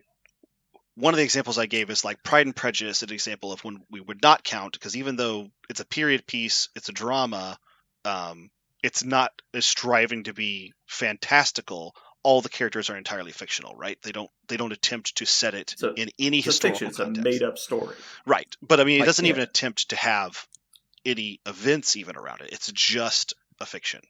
Perfect example. Hunt for Red October. Perfect example. Not Hunt for Red October. A historical movie. Just a war thriller. Right. It's set in a previous time. That doesn't make it historical anymore. Correct. Right. In my opinion, the perfect example is Abraham Lincoln, Vampire Hunter. It is based on a person from history, but it's completely fantastical, and it does not based on anything that actually happened. Yeah. Like, you couldn't pick that, right. Despite my biggest attempts. I argued for this in the Discord. It was shot down. Yeah. Okay. All right. So who's going first? Yeah. Am I going first? After you, go ahead. Yes, go ahead. Ooh, I talked my way in. They're never going to get to go. It's okay. I've got 6 of them. I'm ready. Okay. Yeah, I wrote down 5, and I also looked at Jeremy's for some inspiration. So okay, I haven't looked at this yet. So anyway, listeners, Jeremy sent us a technology I didn't know Discord could do, that it like blacks out things for you. I want to tell you how surprised I was. Me too. 9 out of 10. Like, Jeremy figured out how to do something on the internet? Yes! And as soon as I was like, what is this shape? And so the first thing I thought was, like the first thing I thought was, oh, okay, that's interesting. He must reveal this later. And I don't know what possessed, like that monkey brain, like lizard brain, like took over, and I went, this is a new phenomenon. I should probably touch it, like so that, and so I immediately touched it, and it lit up, and it showed me all of the things he was trying to hide, and so I jerked my eyes, averted them as fast as I could. Oh, I read it multiple times. I think I only got one, but Jeremy sent you something, and you immediately jerked. Yes, that's what I heard. I jerked as hard as I could. But after I touched it, just barely, I jerked. So, yeah, he figured out how to do spoilers in Discord. Yeah, I did not. I did not know that was a function of anything. That was super cool. It is. So anyway, my first movie. I'm really hoping nobody takes any of my others because I want to have extras just in case. I'm gonna go with Catch Me If You Can. Oh, that's a really good one. That was not on my list. Yeah, because you have a bad list. Really good choice. Just for the record, people at home, don't ever choose Parker again because we're going to keep getting these dumb categories. I want to tell you the first category.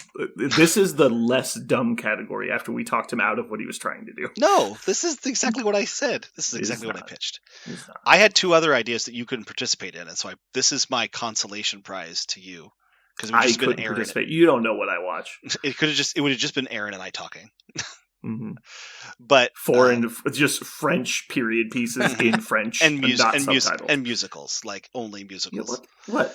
You just assume I don't like musicals? No, I assume you've never seen one. Wow. Well, right there, folks. Parker's judgment is flawed. I will.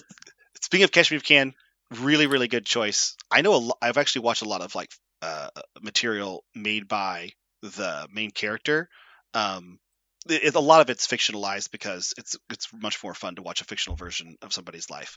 But a lot of the things he did in the film were done in real life, just not quite as awesome. Ridiculous. He wasn't like a secret agent the whole time. He was mostly just getting away with stuff by being very invisible, just trying to be as invisible as possible. In what is it, like the 60s, basically, you could basically just say something with confidence and people would just take your word at it. Right, 60s and 70s. By the way, there were a lot more things that he did actually that were not in the movie. Like even more like heinous things that eventually got forgiven for all the expertise that he acquired over the course of his life. Yeah. All right. Just to clarify, I figured that one would count. Is there a time period on this? As long as it is based on real events. Yeah. Okay. So I purposely kept it wide open. No subgenres. That's fine. I just want, because there's another one I didn't write down because it was based in recent memory. So I'm gonna write that down now. Modern history counts. Okay, Parker, you next or me? Go ahead, Aaron. Go ahead. Okay, Aaron's going. I'll move the list. Okay. My first pick is Apollo 13. That was on mine. Next. It wasn't. That was on my substitute list. On your sub list? Yeah. Yeah, I don't know. Like, my kids have not seen it, and I feel like a horrible father for not having had them watch it yet, right? So I mean, it's a good movie, but I don't know if I'd say it's like you're a failure as a father. It's not like you like didn't have them watch, like, I don't know. So I feel that my kids like could grow up to be like moon deniers because I haven't actually explained that this shit actually happened, right? Yeah. And then that, I mean, not all of us like you were able to watch it live on the news, so like, we don't have that. We don't have that strong memory. I mean, Aaron, you walked right into that one. That was awesome. Yeah, thanks. Anyway, so I think it's an important part of not only American but world history, and obviously it's a dramatization of what actually happened. But it is a good movie, and it's an important watershed moment in history. So. Was the drama part that they weren't just in the swimming pool? No, his actual wife was hotter than the they had toned it down. Yeah. Okay. I got to meet John Glenn in person, and right around the time the movie was coming out, and that was a fascinating conversation. I was very young, but I remember it distinctly because it was a small group of people, and I was the only person below the age of 40 in the room. It was just a bunch of older men and women and me, and I was fascinated by it. And so, of course, I asked tons of questions. It was one of the coolest moments in my life, and so I always remember Apollo 13, the movie, because I got to see that, and then I got to talk to him. It was super cool. Okay, Parker, you're up. I'm going to go with a movie that I think just has some of the best dialogue of all time, because it's almost the entire movie is just dialogue. The King's Speech. I love that film. Just in terms of like such a wonderful examination of modern royalty, which I'm sure it's dramatized and it's not like that, but the idea that this man is a king and he's just a symbol, so he needs to be a symbol, but he feels himself totally incapable. Who's the monarch? I haven't seen it. Oh no, it's King George the Sixth. Yeah. Before Victoria. Yeah, King George the Sixth. Yeah, Sixth. Colin Firth does a great job. Jeffrey Rush is just Colin amazing. Firth. That's who I thought it was. Yeah, Colin Firth plays him. Okay.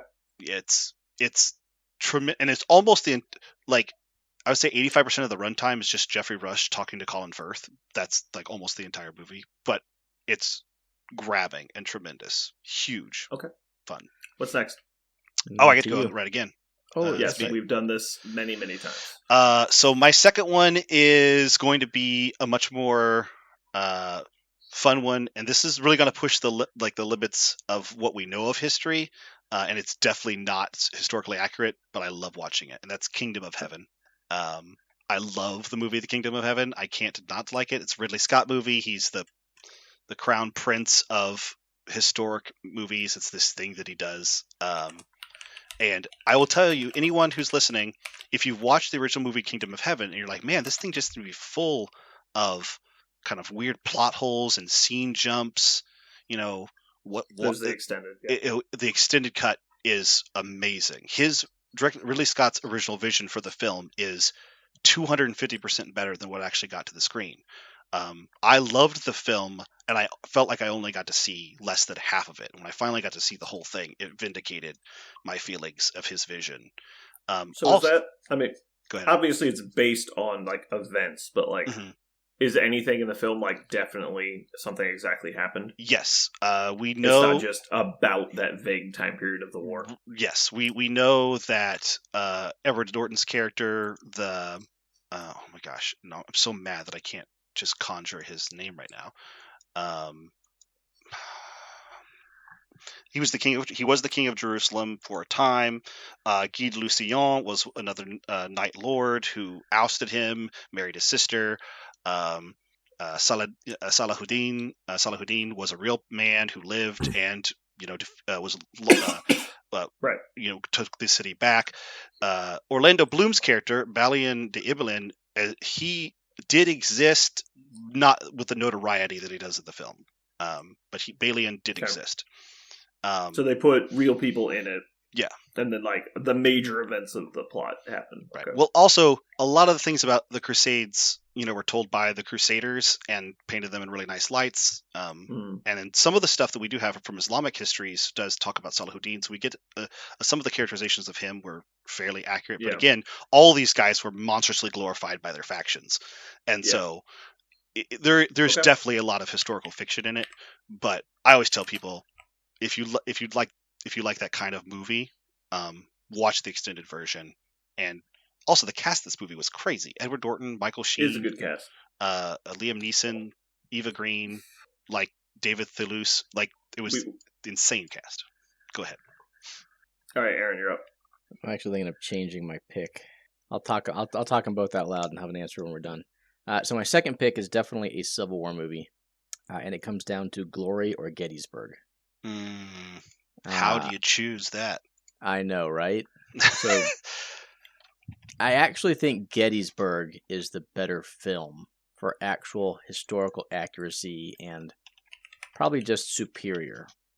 Glory tackles obviously the black regiments in the Union Army, which especially in the time frame in which was released, which was about 1990, still having a lot of racial issues in the States. And so it was really poignant because it really brought that to the forefront. So I really like the movie and what's his name's character. All three of them actually do such a great job in that film. Yeah. That's Matthew Broderick. Yeah. Denzel Washington and I forget his name. Lawrence Fish. No, No. that's not Lawrence Fishburne. It's He went on to play a bunch of other stuff. In oh my gosh, this makes me so mad. He's one of the most famous actors in all of history. Is it Freeman? Morgan Freeman, yeah. Yeah. No, who's the young friend of Matthew Broderick? Carrie Ellis. No, the black servant. Andre Braugher. I think that's it. Yeah, Andre Braugher went on to do a bunch of stuff too. Yeah, it's a star-studded cast of people that didn't have a lot of stardom then. They were not on the top of they were the beginning of their careers, all of them. Yep. But it's got everything from historical depictions of life to the poignant stories that are mostly made up, to the Hollywood endings, etc. I think if I was to recommend a movie for my kids to watch, it'd be Glory, because I think it's more palatable to today's audiences. It still has the Hollywood script. If someone is actually interested in the Civil War, I cannot recommend Gettysburg more. It's a 4.5-hour movie. But by God, there's some great acting in that film. When you look at the cast of that film, I have forgotten. When you look at them now, their pictures now, they all have gray hair, of course. Yeah. But it's Tom Berenger, Martin Sheen, Stephen Lang, Jeff Daniels, Sam Elliott, Andrew Pine. You're just like, Jesus Christ. How many amazing actors. So which one is it? Is it Gettysburg? Yeah. This is good. You don't get to pick them both because I this know. isn't going to be presented that way. I know. Put Gettysburg on there. Okay. That rips All my right. soul. I can't pick them both. Yeah, it's hard. That's really hard.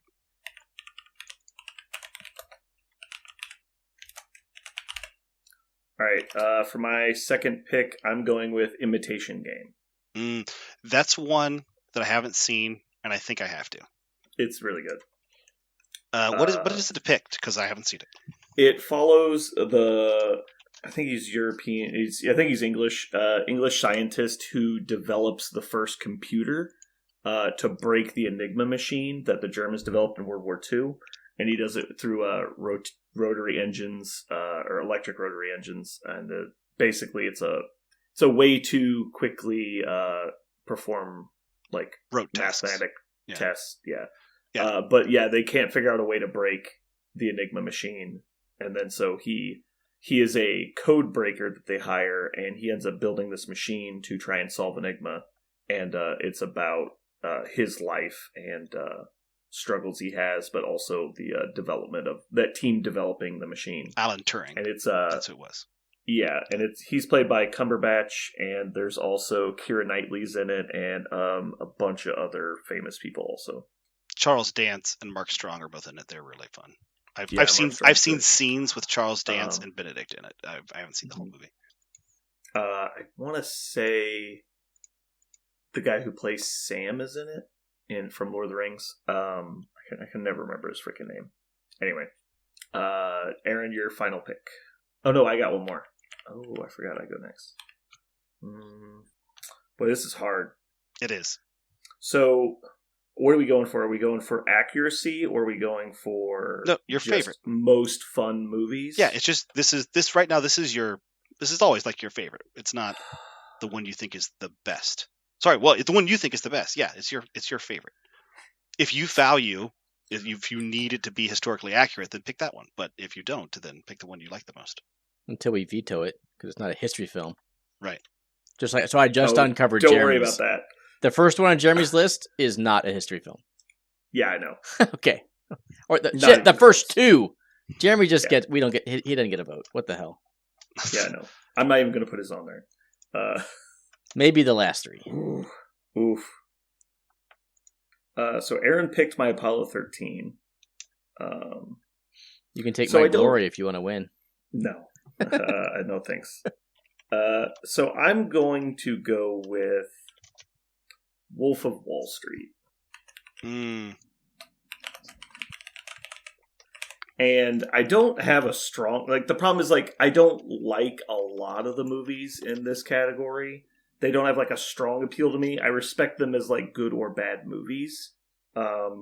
Yeah, so if, I'm just going off which one I would rather watch right now, is what I just decided to do. But yeah, I have a long list of like more qualified movies, but that's the most entertaining of the movies on the list. It does have the word fuck a whole lot. Well, like the scene of him getting in the car and then driving home, and then him like remembering how he actually got home, like that's all great. Yeah. I know, like it's got Jonah Hill, and Jonah Hill's always good. It's got some of the most famous like scenes in modern cinema, like Matthew McConaughey's scene at the dinner table where he's describing what a broker is. Like that is, Martin Scorsese knocking it out of the park for sure. Mm-hmm. All right, Aaron, what's your last pick? My last pick is of personal significance. It is I bet. Kon-Tiki. How do you spell that? KON-TIKI. Parker's searching online like, what is that? What the hell? Say it again. AON what? KON. Kon-Tiki. Okay, Parker, what's the film about?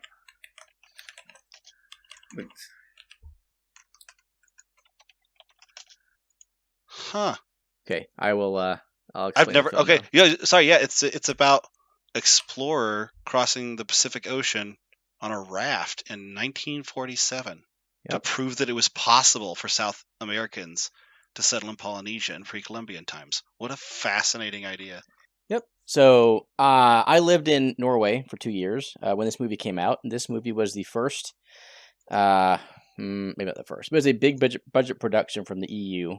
It starred a bunch of Norwegians speaking Norwegian, so I went and saw this film in Norwegian, which is its original language.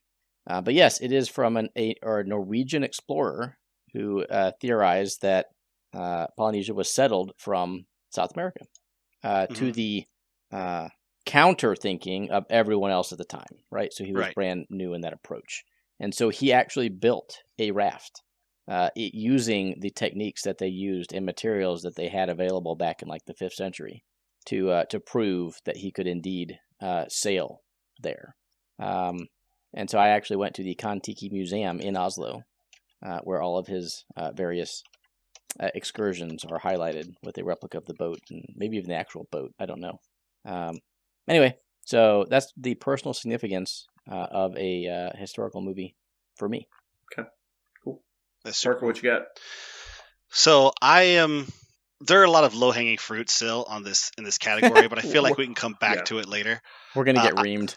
Yeah, we are going to get reamed because we're all picking like really ones that we love, and there are some really low-hanging fruit on here we left. But I have to go with one of my personal favorites. I have seen this movie probably not shitting like 30 times. And seen pieces of it even more. I love this movie up and down. I love this movie so much. In RTSs, I recreate this like battles from this movie just so I could play them out in a turn-based strategy or a real-time strategy. And it's Enemy at the Gates. Sure. I love this movie so much. Jude Law plays Vasily Zaitsev, one of the most accomplished snipers in World War II. And it details, some parts of his life that were real, but, dramatizes a lot. But it focuses around the Battle of Stalingrad, which is just one of the most gray meat grinders in history. And it's a fascinating movie, really strong. A lot of historical liberties taken. It's got romance thrown in there that we have no reason to believe existed. It's got an awesome dueling snipers motif, which I don't think actually happened in Stalingrad. I think there was a Major Koenig, but I don't think he was ever there. I'd have to look it up. But Ron Perlman is in it. Bob Hoskins played Nikita Khrushchev. Joseph Fiennes plays Vasily Zaitsev's best friend. Rachel Weisz, which is a huge crush of mine when I was younger, plays the love interest. Enemy at the Gates is so cool. Also, you don't see a lot of movies in English from a Russian perspective. It just doesn't happen that much. And so I think it's kind of unique in that, even though it's not 100% historically accurate, just that there is a Russian perspective movie is kind of unique and interesting. Mm-hmm. Worth watching, even if you're not interested in the romance, because it kind of plays underneath the war, the battles. But just a movie from a Russian perspective is interesting. I wish I had a Russian historian's opinion of it. because I don't know how true the tactics and the way they treated the soldiers, the way they treated each other is to the Russian culture at the time, but still fascinating movie. Based on what I've heard from a lot of people, is the Enemy of the Gates is basically just a fictional fantasy movie that has very little to do with reality other than the names of some people. Right. But I don't know. So I actually just Googled if it was based on true events, and it says it is a fictionalized account of a true story. So I don't know how much that counts, but I don't think I'm going to try and vote you out. So no, okay, you're good. So I don't know if I would call it a historical movie, but it is based on historical events. So I would totally count that. Like Saving Private Ryan, which is obviously a low-hanging fruit we didn't choose. I don't think that specific chain of events ever happened. But I would say that the point of the movie is to showcase World War II. Right? Yeah. And that chain of events is not the focus of the movie, even though it's what drives the plot. So same as Enemy at the Gates, there's the whole, plot, but really what's showcased there is the absolute devastation and horror of the Battle of Stalingrad. So for that reason, I think that'd be totally fine. Yeah. Anyway, it's interesting having spent time in Russia, realizing we all view, let's say, World War II through our own cultural lens. We view we won World War II, right? The U.S. We came to the world. We came into the war. We, D-Day. We celebrate all of that.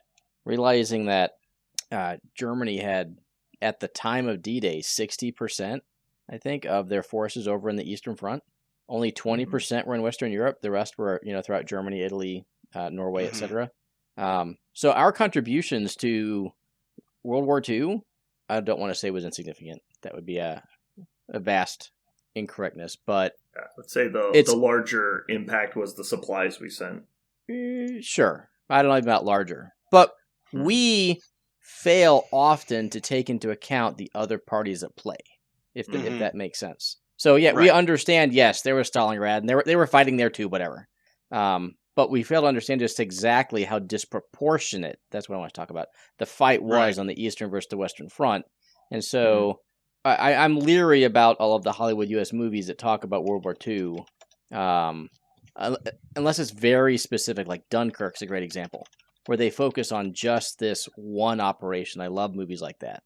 Yeah. But movies like Patton, where we basically roll up and win World War II by ourselves, I think are a little too propagandist.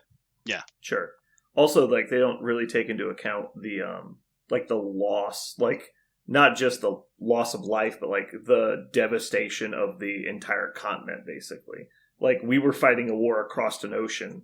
Any loss we had was only to the military itself. The fact that, I don't know, what is it, several million square miles is basically flattened over the battle. Everything is destroyed. Several you battles. See all those pictures and the videos of, completely bombed out cities. And it's just oh my God, and it's just that for hundreds of miles.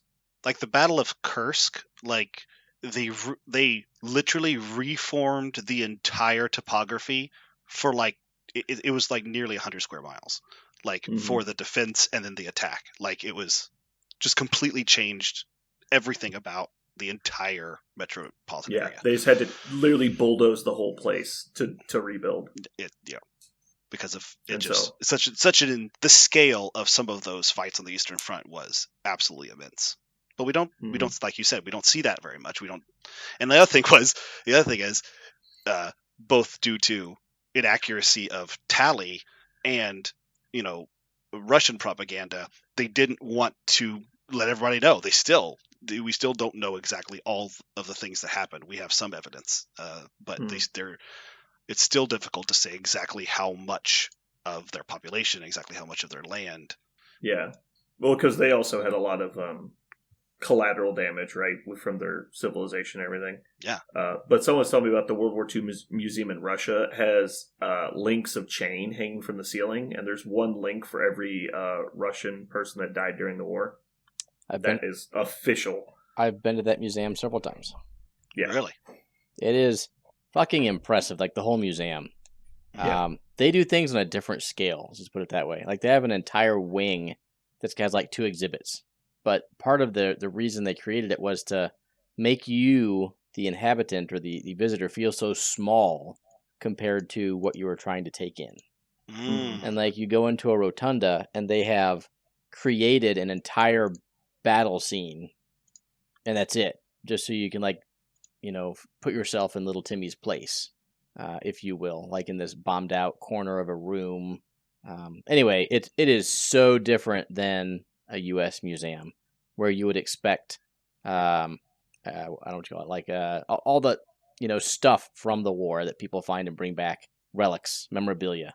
There's almost none of that in this Russian museum. It is probably propagandist is the right word, but propagandist tribute to the civilization and people who fought in the war and supported them at home.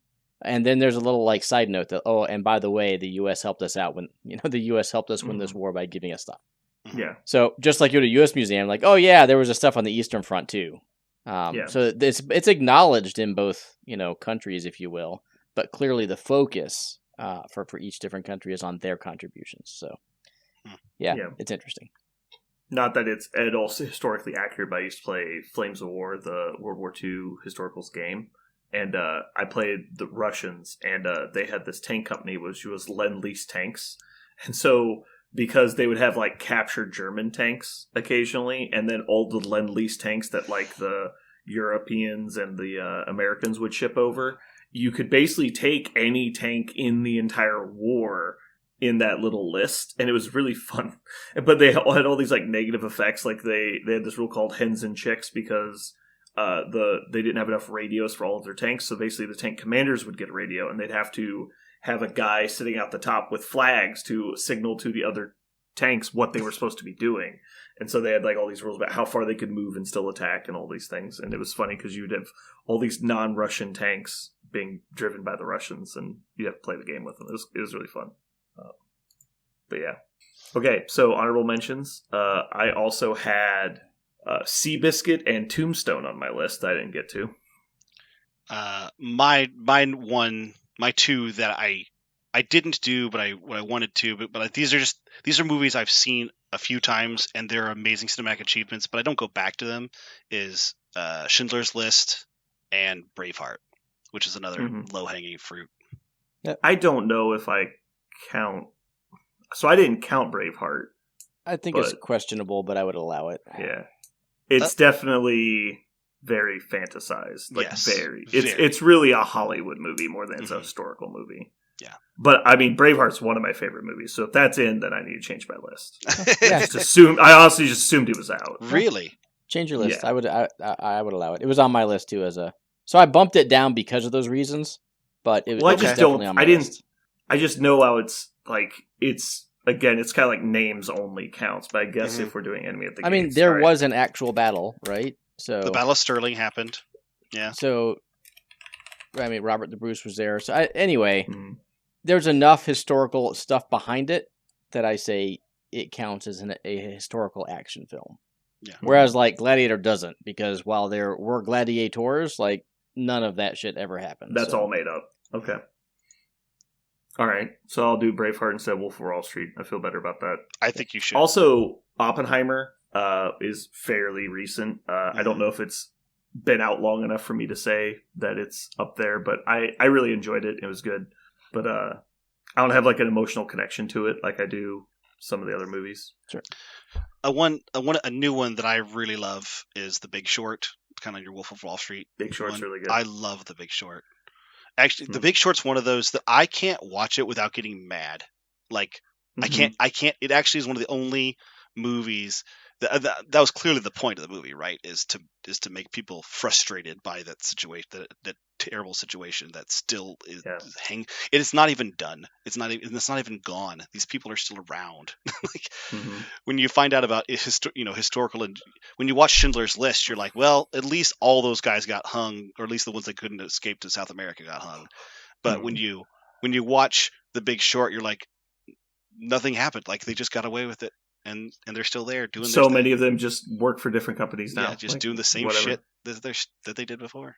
There's apparently a famous economics guy that does research on the market and stuff, and he has this warning system he calls the Seafood Tower.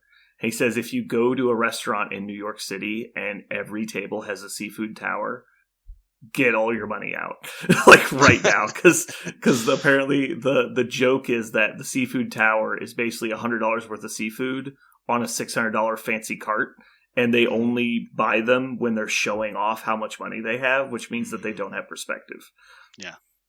And so he said, usually about every 10 or 20 years, like, there's just seafood towers on every table. And he's like, get out. Like, get out right now. Yeah. That's good. Aaron, did you have honorable mentions other than Glory? Nope. Glory and Braveheart. Those are my other two. All right. I also had one that I shared with my brother for a long time. He and I watched this movie a whole lot. It almost made my list. It was the closest one, probably, was Black Hawk Down. I don't know why that movie is like the one that I share a lot with my brother, but he and I both lashed on that movie when it came out. I think it was also like the time in our lives. We were very similar age to those to the young men depicted in the film when we were watching it. Something about it resonated with us. Also, the pace of that movie is very frantic. Like the point of it is you're supposed to feel exhausted like they are feeling exhausted. You're supposed to feel like the stress, the tension, and the anxiety like they are. And I always found that like style of storytelling. I love it when a storyteller tries to make me feel like the characters are feeling by continually pushing something. And that movie did a really good job of that. I think this counts. I wouldn't have picked it, but it's a fun movie. Lord of War. Does he? I don't know if did any of the characters actually exist in that movie that are real? Victor Bout. It was based on Victor Bout, who is widely known as the Merchant of Death, who fueled some of the inspiration towards the movie Lord of War. Was that his name in the film? It was like he was Victor or Alexei something. He was some Russian guy. That's right. They changed the name, but he's basically supposed to be playing this actual arms dealer who did exist. But yeah, I'm not sure I would. I don't. Again, that one's like I think over the line. Right. And then there's what was the Tom Cruise one where he was the smuggler, American Made or something like that. Yeah. That is. He smuggled for. American Made. You got it. Yeah. Barry Seal, and Barry Seal. Yeah, he was an actual guy who actually did that. Of course, a lot of it is obviously fantasized. Yeah, fantasized, but. All right, so now we're gonna do let's see, Jeremy's list, which is bullshit. What the fuck? Literally made up. Gladiator is in his top 2. Nope. Which doesn't count. Inglourious Basterds, which definitely doesn't count. No. He did have Tombstone, Wyatt Earp, and There Will Be Blood. I have no idea if There Will Be Blood is based on I don't true think events. There Will Be Blood. I know Wyatt Earp is supposed to be semi-historically accurate, and Tombstone is fairly fantasized, but it's pretty close. No, There Will Be Blood is not based on a true story. It's loosely inspired by Upton Sinclair's novel Oil. There's nothing real about that movie. So let's make his third one. I don't know. What's the worst historical film you can think of? just railroad him. Yeah, he's not here, so fuck it. I would say. Wait, no, hold on. I got it. Pearl Harbor. It's got to be Pearl Harbor. Jeremy, hold on. Pearl Harbor. Wait. No, I got it. I had it a second. What was it? It's Django Unchained. I don't think Django Unchained. No, you couldn't even count that. Obviously, Pearl Harbor isn't either. It is at least in. Well, there's an event. There's two events actually. It's also Doolittle's raid, right? Yeah. So there's 2 events. It is. While it might not be a good movie, it is absolutely a historical film. Yeah, it is. It's just a very bad. All of it. RoboCop. God, I fucking got it. I think you give him Pearl Harbor and let him win on Pearl Harbor. I hope he wins on Pearl Harbor. Tombstone, Wyatt Earp, and Pearl Harbor. Yeah, I like it. And then he wins with Pearl Harbor. Please, everybody who votes, if you guys please vote I hope you're you vote supposed to- before this. and I Yeah, hope you vote already voted before for you Braveheart. listen to us. Vote before you listen to this, but then vote for both. Yeah, put that at the end. That Yeah. will really help. Yeah. Now that you've listened to the entire episode, please go vote before you listen to Yeah. us. Yeah, don't do that. But man, The time machine. We should put the time machine on here. It takes place in multiple times. okay, so this is actually one I was hoping didn't happen. Is the timeline pieces, like ones that specifically go like back, like the story takes place in the present, but it's just it's a story of their life. Forrest Gump is an okay. example, right? Like, Yeah. I would not have counted it in this category. I think because it's not. He visits each of those things, but it's not the point of the movie. The point of the We movie is concur. not Elvis and JFK and all that shit. I accidentally put Pearl Harbor twice. Pearl Harbor, So Pearl it was Harbor. Pearl Oh. Harbor, Tombstone, Pearl Harbor. Did you? again. By the way, did you notice that you had when you did your copy paste? I'm guessing you're doing copy paste from different posts. Usually, yeah. You left last time. You left on the fourth one was added in after the fact. You might want to. Oh, did I? Yeah, you just. Oh, I need. Yeah, Yeah, I just missed it. just delete that this time. That's probably why. That's why I probably won. why you won. That's why I won. 'Cause everybody took pity on my late entry. So I actually don't That was care not now on the that I got my one win, and also I got to pick the category I wanted. I no longer literally give a shit about winning. I just wanted to pick the category. I'm really glad that I picked the category, and I'm not happy that it got so much fucking trolling. But it. I Just pick actual categories. So I told my wife earlier today. Tom Cruise and Nicolas Cage movies that are based on historical events. So I seriously went to my wife earlier today, and I was like, surely I'll get vindication from her. She'll take my side. And the first thing I said was, laughed in your face. and so she's been following along with all this like rapt attention. She's been super excited, and she comes back and she goes, "Oh my gosh, I totally forgot that you were supposed to give them a category like days ago. I'm so sorry." And I didn't help because she wanted to help. And I said, that's okay. I picked one. She goes, "What did you pick?" I said, "Historical films." And she goes, "Like what?" And I was like, "Ah, son of a bitch." I was like, and I immediately was like, "It has to be based on a real person or event." And she goes, "Oh." And she, I think it's because she has not seen hardly any. Like she couldn't conjure any. Well, I think much like us, she realized that just killed the entire segment, and no one's going to give a shit anymore. I disagree, but I disagree. I think a lot of people listen to us have seen a lot of these films. It's I think very it would much have been better to literally just pick war movies. Now, war is a subgenre. I specifically didn't pick war because it's a subgenre. I also didn't specifically pick only war movies in this list because I could have, but I didn't. No, I'm just saying. I think miniature gamers in general would have been more interested with the war movies. Yeah. Segment. Anyway, Just out of curiosity, we are massively over time. yeah. No, I'll shut up. Let's get out. Okay. We are. If you have something, just keep it short. We're Yeah. good. I was just going to say, when do we go to subgenre? When do we make that call? When someone picks it, it doesn't matter. Deal. Cool. Alrighty. Good night, everyone.